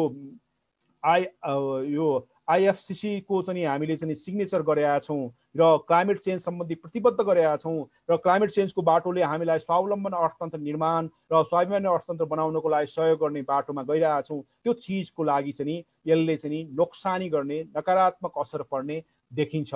अब सायद चाहिँ त्यहाँ धेरै कुराहरू होला, तर अहिले तत्कालीन हेर्ने हो भने यसको नकारात्मक असर चाहिँ हाम्रो अगाडि जाने बाटोमा चाहिँ हुने देखिन्छ। तर यहाँ अर्को पाटो के छ भन्दाखेरि चकलेटमा चाहिँ भन्सार दर घटाएको पाइन्छ, जुन चाहिँ सबै नेपालीलाई चाहिँ यो चाहिँ तपाईँको राम्रो भएको पाइँदैन। यसको आलोचना भएको पाइन्छ।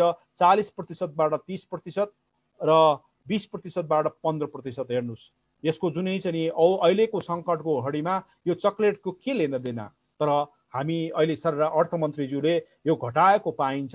न हामीसँग आफ्नै उद्योगहरू छ र त्यो उद्योगलाई चाहिँ संरक्षण गर्ने, त्यसको लगानीलाई संरक्षण गर्ने अवस्थामा यो घटाएको पाइन्छ, जुन चाहिँ यसको पनि नकारात्मक असर हाम्रो अर्थतन्त्रमा देखिने अवस्था देखिन्छ।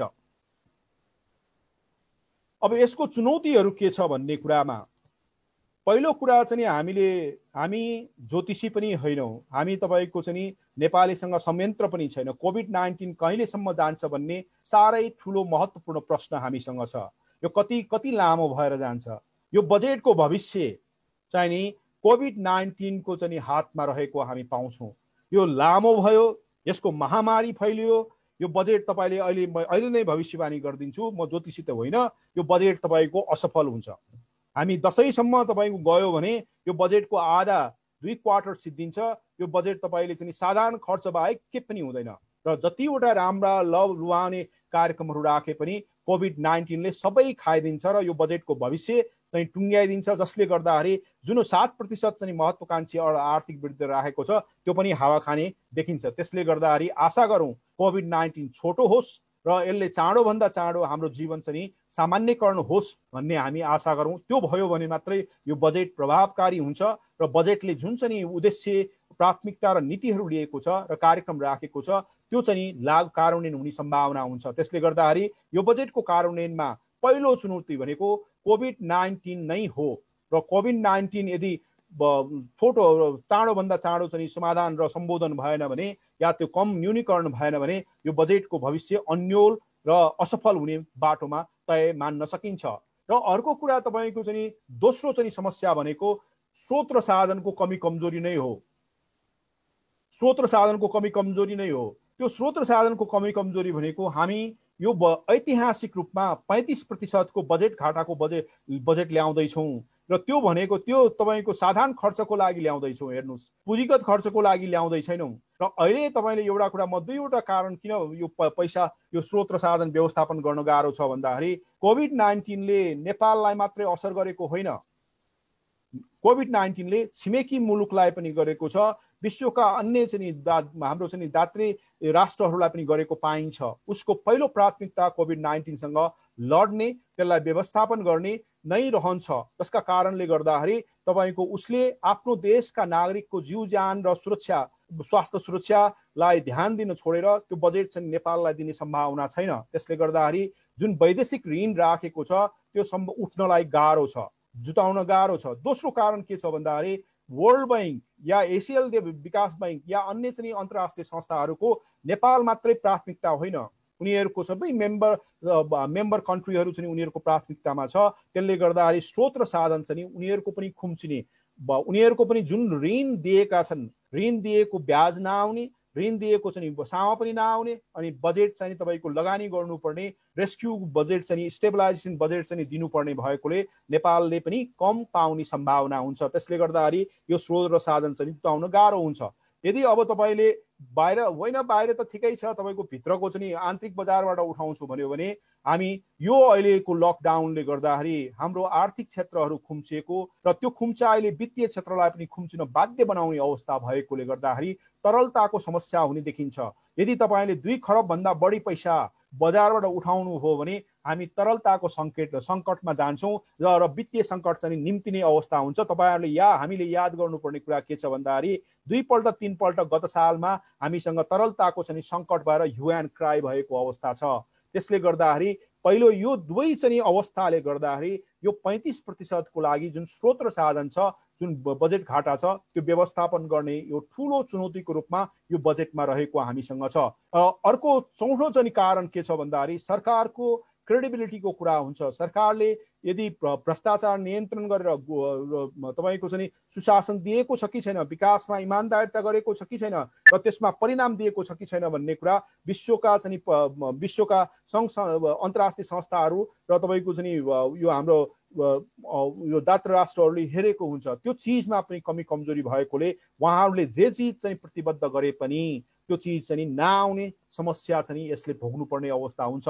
यदि यो आएन भने अब तपाईँको चाहिँ आन्तरिक स्रोत र साधनले हाम्रो चाहिँ साधारण खर्च धान्दैन भने 4% पनि तपाईँले कसरी धान्ने भन्ने प्रश्न हुन्छ। अब विकासको कुरा त छोडौँ या वित्तीय व्यवस्थापनको कुरा पनि छोडौँ, त्यो समस्या चाहिँ हामीसँग हुने देखिन्छ। र यदि आन्तरिक स्रोत र साधन अझ 8 खरब भन्दा पनि तल खुम्च्यो भने अझ हामी सङ्कटको घडीमा नजिक पुग्छौँ। हामीले मितव्ययिता कर्मचारीको गऱ्यौँ तर आन्तरिक क्षेत्रमा गर्न सकेनौँ। अन्य सुधारहरू, संरचनागत सुधारहरू गर्न कार्यक्रमहरू ल्याउन सकिन्थ्यो, त्यो पनि नीति पनि ल्याएनौँ, कार्यक्रम पनि ल्याएनौँ। त्यसका कारणले गर्दाखेरि यो वर्ष हामीलाई चाहिँ ठुलो आर्थिक स्रोत र साधनको सङ्कट हुने देखिन्छ र जुन हाम्रो लागि ठुलो चुनौतीको रूपमा रहेको हामी पाउन सक्छौँ। चौथो कुरा, तपाईँले स्रोत र साधन जुटाउन सकिन्थ्यो, जुन कुरा चाहिँ अनप्रोडक्टिभमा चाहिँ जुन सेक्टरमा चाहिँ मिसएलोकेसन भएछ, ओभर एलोकेसन भएको अवस्था छ, त्यो चाहिँ तपाईँको नन इकोनोमिक सेक्टरमा तपाईँले गर्नुभएको छ। त्यो चिजलाई तपाईँको खुम्च्याएर त्यसलाई चाहिँ नियन्त्रित गरेको भए सकिन्थ्यो, तर त्यो अवस्था यो बजेटले मौका गुमाएको छ। यो बजेटको आउने दिनमा यो अनियन्त्रित खर्च र अनियन्त्रित चाहिँ तपाईँको चाहिँ मिसएलोकेसन र ओभर एलोकेसनका समस्याहरू यसले भोग्नुपर्ने छ र यसलाई चाहिँ प्रपर व्यवस्थित रूपमा यो आर्थिक उपकरणले गर्न सकेन भने हामी यसले पनि तपाईँको आर्थिक चाहिँ सङ्कुचन र आर्थिक मन्दीतर्फ हामीलाई अग्रसर गराइदिन्छ। तपाईँले चाहिँ पूर्वाधारको मात्रै कुरा गर्दाखेरि 2वटा पूर्वाधार छ, पर्यटन पूर्वाधार र पूर्वाधार। त्यसमा मात्रै हेर्ने हो भने 2 खरब 34 अरब रुपियाँको बजेट छ।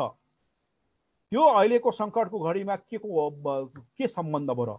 तपाईँसँग बजेटको स्रोत र साधनको कमी कमजोरी छ, त्यो हुँदा हुँदै पनि शहीदको नाममा, पानी जहाजको नाममा, स्मार्ट सिटीको नाममा या तपाईँको इलेक्ट्रिकल ट्रेनको रूपमा बजेट राख्दाखेरि अब तपाईँले स्रोत र साधन जुटाउन सक्नुहुन्छ र?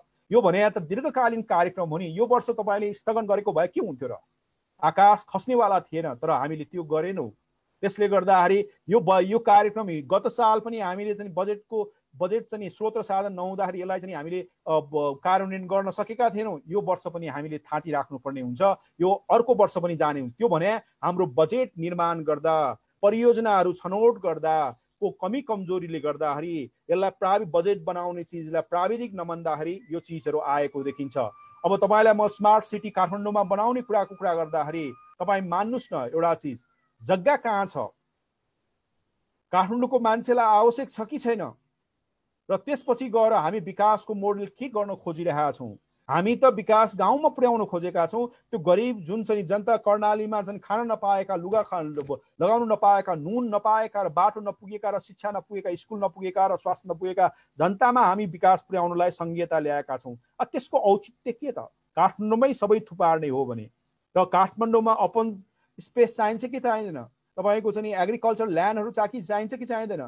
हामी के गर्दैछौँ भन्दाखेरि अनावश्यक रूपमा यो चिजलाई उठाउँदैछौँ, सपना क्रिएट गर्दैछौँ, र त्यसले गर्दाखेरि हाम्रो विकास हामीले गाउँसम्म पुर्याउनु पर्ने चिजलाई हामी त्यो मोडेलबाट चाहिँ पछि हट्दैछौँ कि केन्द्रीकृत गर्दैछौँ कि काठमाडौँ केन्द्रित बनाउँदैछौँ कि भन्ने यसले प्रश्न उठाएको हामीसँग छ। यो धेरै ठुलो चुनौतीको रूपमा छ। यो विकासको मोडेलमा हामीले संवेदनशील भएर सोच्नु। कि त्यसको अर्थ हो भने तपाईँ काठमाडौँमै सिटीहरू बनाउने हो भने तपाईँलाई प्रान्त सरकार किन चाहियो, या स्थानीय सरकार किन चाहियो, या त्यहाँ ठुलो बजेट तपाईँको विनियोजन किन गर्नु जरुरी थियो र? त्यो आवश्यक थिएन। सबै नेपाली जनतालाई काठमाडौँमा थुपारे भइहाल्यो। तर त्यो चिजमा हामी कहीँ न कहीँ यसलाई संवेदनशील भएर अझ बहस गर्नु जरुरी छ। जुन सरकारले एउटा सपनामयी चाहिँ संसार चाहिँ हामीलाई दिन खोजेको छ, यो बजेटमा सङ्कटको अवस्थामा न सपना हेर्न सकिन्छ, न तपाईँ चाहिँ असामान्य कुरा गर्न सकिन्छ, न तपाईँले चाहिँ अन्य क्रियाकलापहरू गर्न सकिन्छ। गर्न सकिने के भन्दाखेरि तपाईँको जुन सङ्कट छ त्यसलाई सम्बोधन मात्र गर्न सकिन्छ। त्यसपछि गएर इलेक्ट्रिकल ट्रेन हामी कुरा गर्दैछौँ, हो हामीलाई आवश्यक छ, तर सङ्कटमा त कसरी इलेक्ट्रिकल ट्रेनले हाम्रो चाहिँ कोभिडलाई रोक्न सकिन्छ र कोभिड-19ले जुन असर गरेको छ त्यो लकडाउनलाई कसरी खोल्न सकिन्छ र?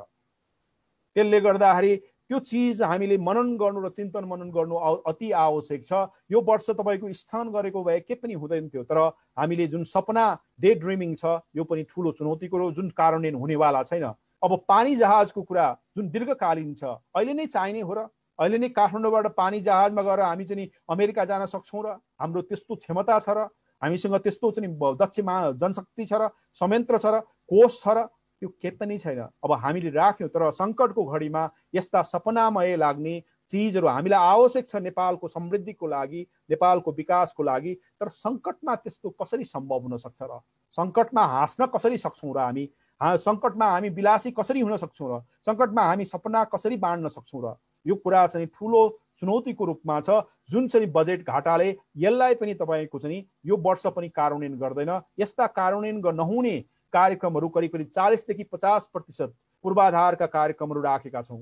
अब शहीदको नाममा राखेका, राजनीतिक नेताको नाममा राखेका, देशमा सिमानामा लडेका या देश विकासको लागि योगदान गरेका मान्छेको नाममा तपाईँले कार्यक्रम यी कार्यक्रमहरू, राजनीतिक कार्यक्रमहरू राखेर आर्थिक उपलब्धि कसरी हासिल गर्न सक्छौँ र? यो भनेको त स्रोत र साधनलाई वितरण गर्ने मात्रै हो, जुन वितरण गर्दाखेरि यसको उत्पादन कसरी हुन सक्छ र? त्यसपछि गएर तपाईँले याद गर्नुभयो कि भएन, हामीले चाहिँ प्रान्तीय सरकार जुन हामीले यदि हेर्ने हो भने त्यसको परिणाम चाहिँ 2%। हामीले तपाईँको चाहिँ बजेट बनाएको छ 24 अरबको, 25 अरबको, तपाईँले खर्च हेर्नुभयो भने 10देखि 15%को छ। त्यसको आर्थिक वृद्धि दरलाई हेर्नुभयो भने तपाईँले 1-2%को छ। त्यो अवस्थाले के देखाउँछ भने हाम्रो प्रान्तीय सरकारहरू जुन संरचना छ त्यो प्रभावकारी भएको छैन, त्यसको सक्षमता पुगेको छैन, त्यसले परिणाम दिइरहेको छैन। त्यो भने के? त्यो भने त लङ्गोडो भयो नि त। त्यो लङ्गोडो घोडामै फेरि तपाईँले बजेट विनियोजन गर्दाखेरि अब तपाईँ हुन्छ के त? के पनि हुनेवाला छैन। यो वर्ष तपाईँले बजेट सङ्कटको अवस्था थियो, यो परिणाम नदिने चिजलाई राजनीतिक चाहिँ सुधारको रूपमा, संरचनागत सुधारको रूपमा सांसद कोषलाई तपाईँले चाहिँ नियन्त्रण गर्नु या चाहिँ त्यसलाई हटाउनु, त्यसपछि गएर यो प्रान्तीय सरकारलाई 3 वर्ष स्थगन गर्नु गरेको भए तपाईँसँग स्रोत र साधन हुन्थ्यो, जसले गर्दाखेरि बजेट घाटा पनि आवश्यक हुँदैन थियो। त्यसपछि सन्तुलित तपाईँको आफ्नै आन्तरिक स्रोत र साधनले जुन चाहिँ सङ्कटलाई सम्बोधन गर्ने, सङ्कटले ल्याएका चाहिँ समस्यालाई अझ सम्बोधन गर्नलाई स्रोत र साधन हुन्थ्यो। तर त्यो अवस्था हामीले गरेनौँ, जसका कारणले गर्दाखेरि हामी यो प्रान्तीय सरकारलाई नै बजेट हालेको छ। अब आउने अर्को वर्ष पनि यसको परिणाम हामीले पाउनेवाला छैन। जुन परिणाम चाहिँ पाएन भने नेपालको अर्थतन्त्रलाई यसले फेरि सङ्कटको बाटोमा थोरै मात्रामा योगदान पुर्याउन सक्ने अवस्था छ। र अर्को कुरा, तपाईँले 7% आर्थिक वृद्धि दर राख्नु भएको छ।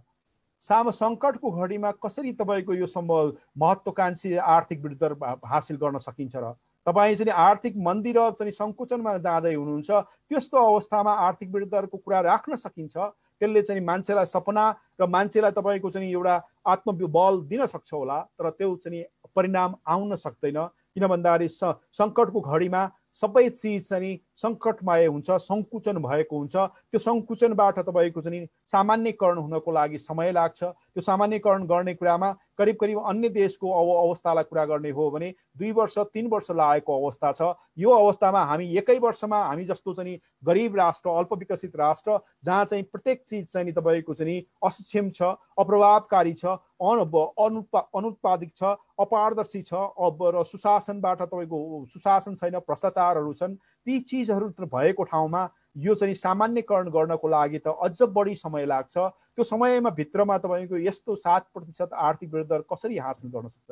तपाईँ चाहिँ पुँजीगत खर्च कम गर्दै हुनुहुन्छ र त्यसपछि गएर विप्रेसन पनि घट्नेवाला छ। हाम्रो आर्थिक वृद्धि दर विप्रेसनले गर्दाखेरि बढिरहेको अवस्थामा विप्रेसन घट्यो भने करिब 80% उपभोग कन्जम्सनले गर्दाखेरि हाम्रो आर्थिक वृद्धि दर भएको र यसमा पनि विप्रेसनले 52% योगदान गरेको र यो खुम्चिना साथै 43 लाख घर परिवारमा कम हुना साथै त यो आर्थिक वृद्धि दरमा त नकारात्मक हुन्छ।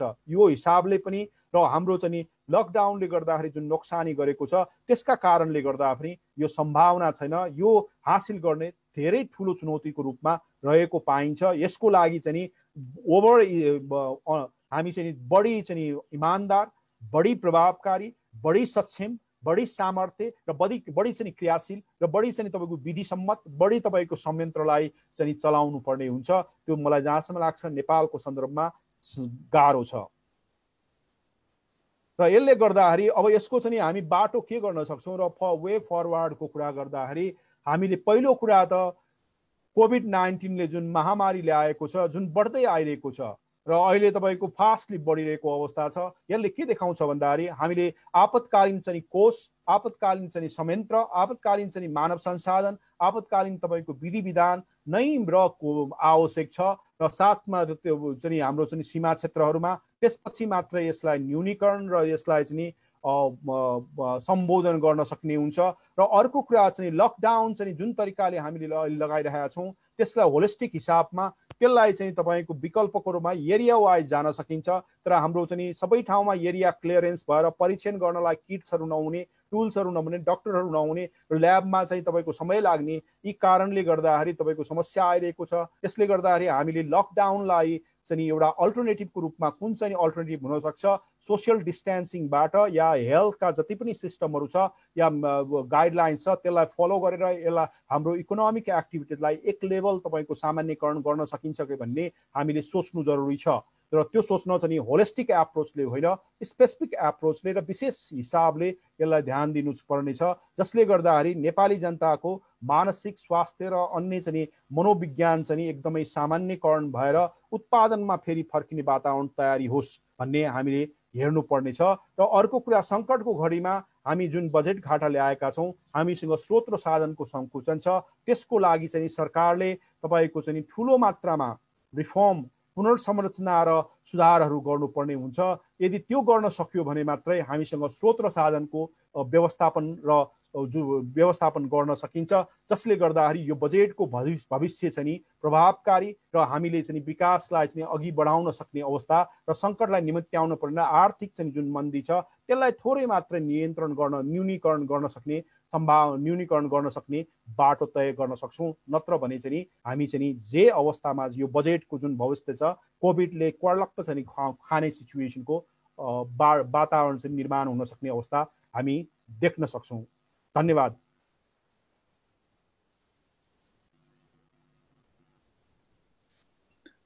Thank you so much sir, यति इलाबोरेटिभ हामीलाई चाहिँ ऊ दिनुभयो वे फरवर्ड सहित। I was not expecting way forward पनि अन्तिममा आउँछ भनेर, तर thank you so much for that.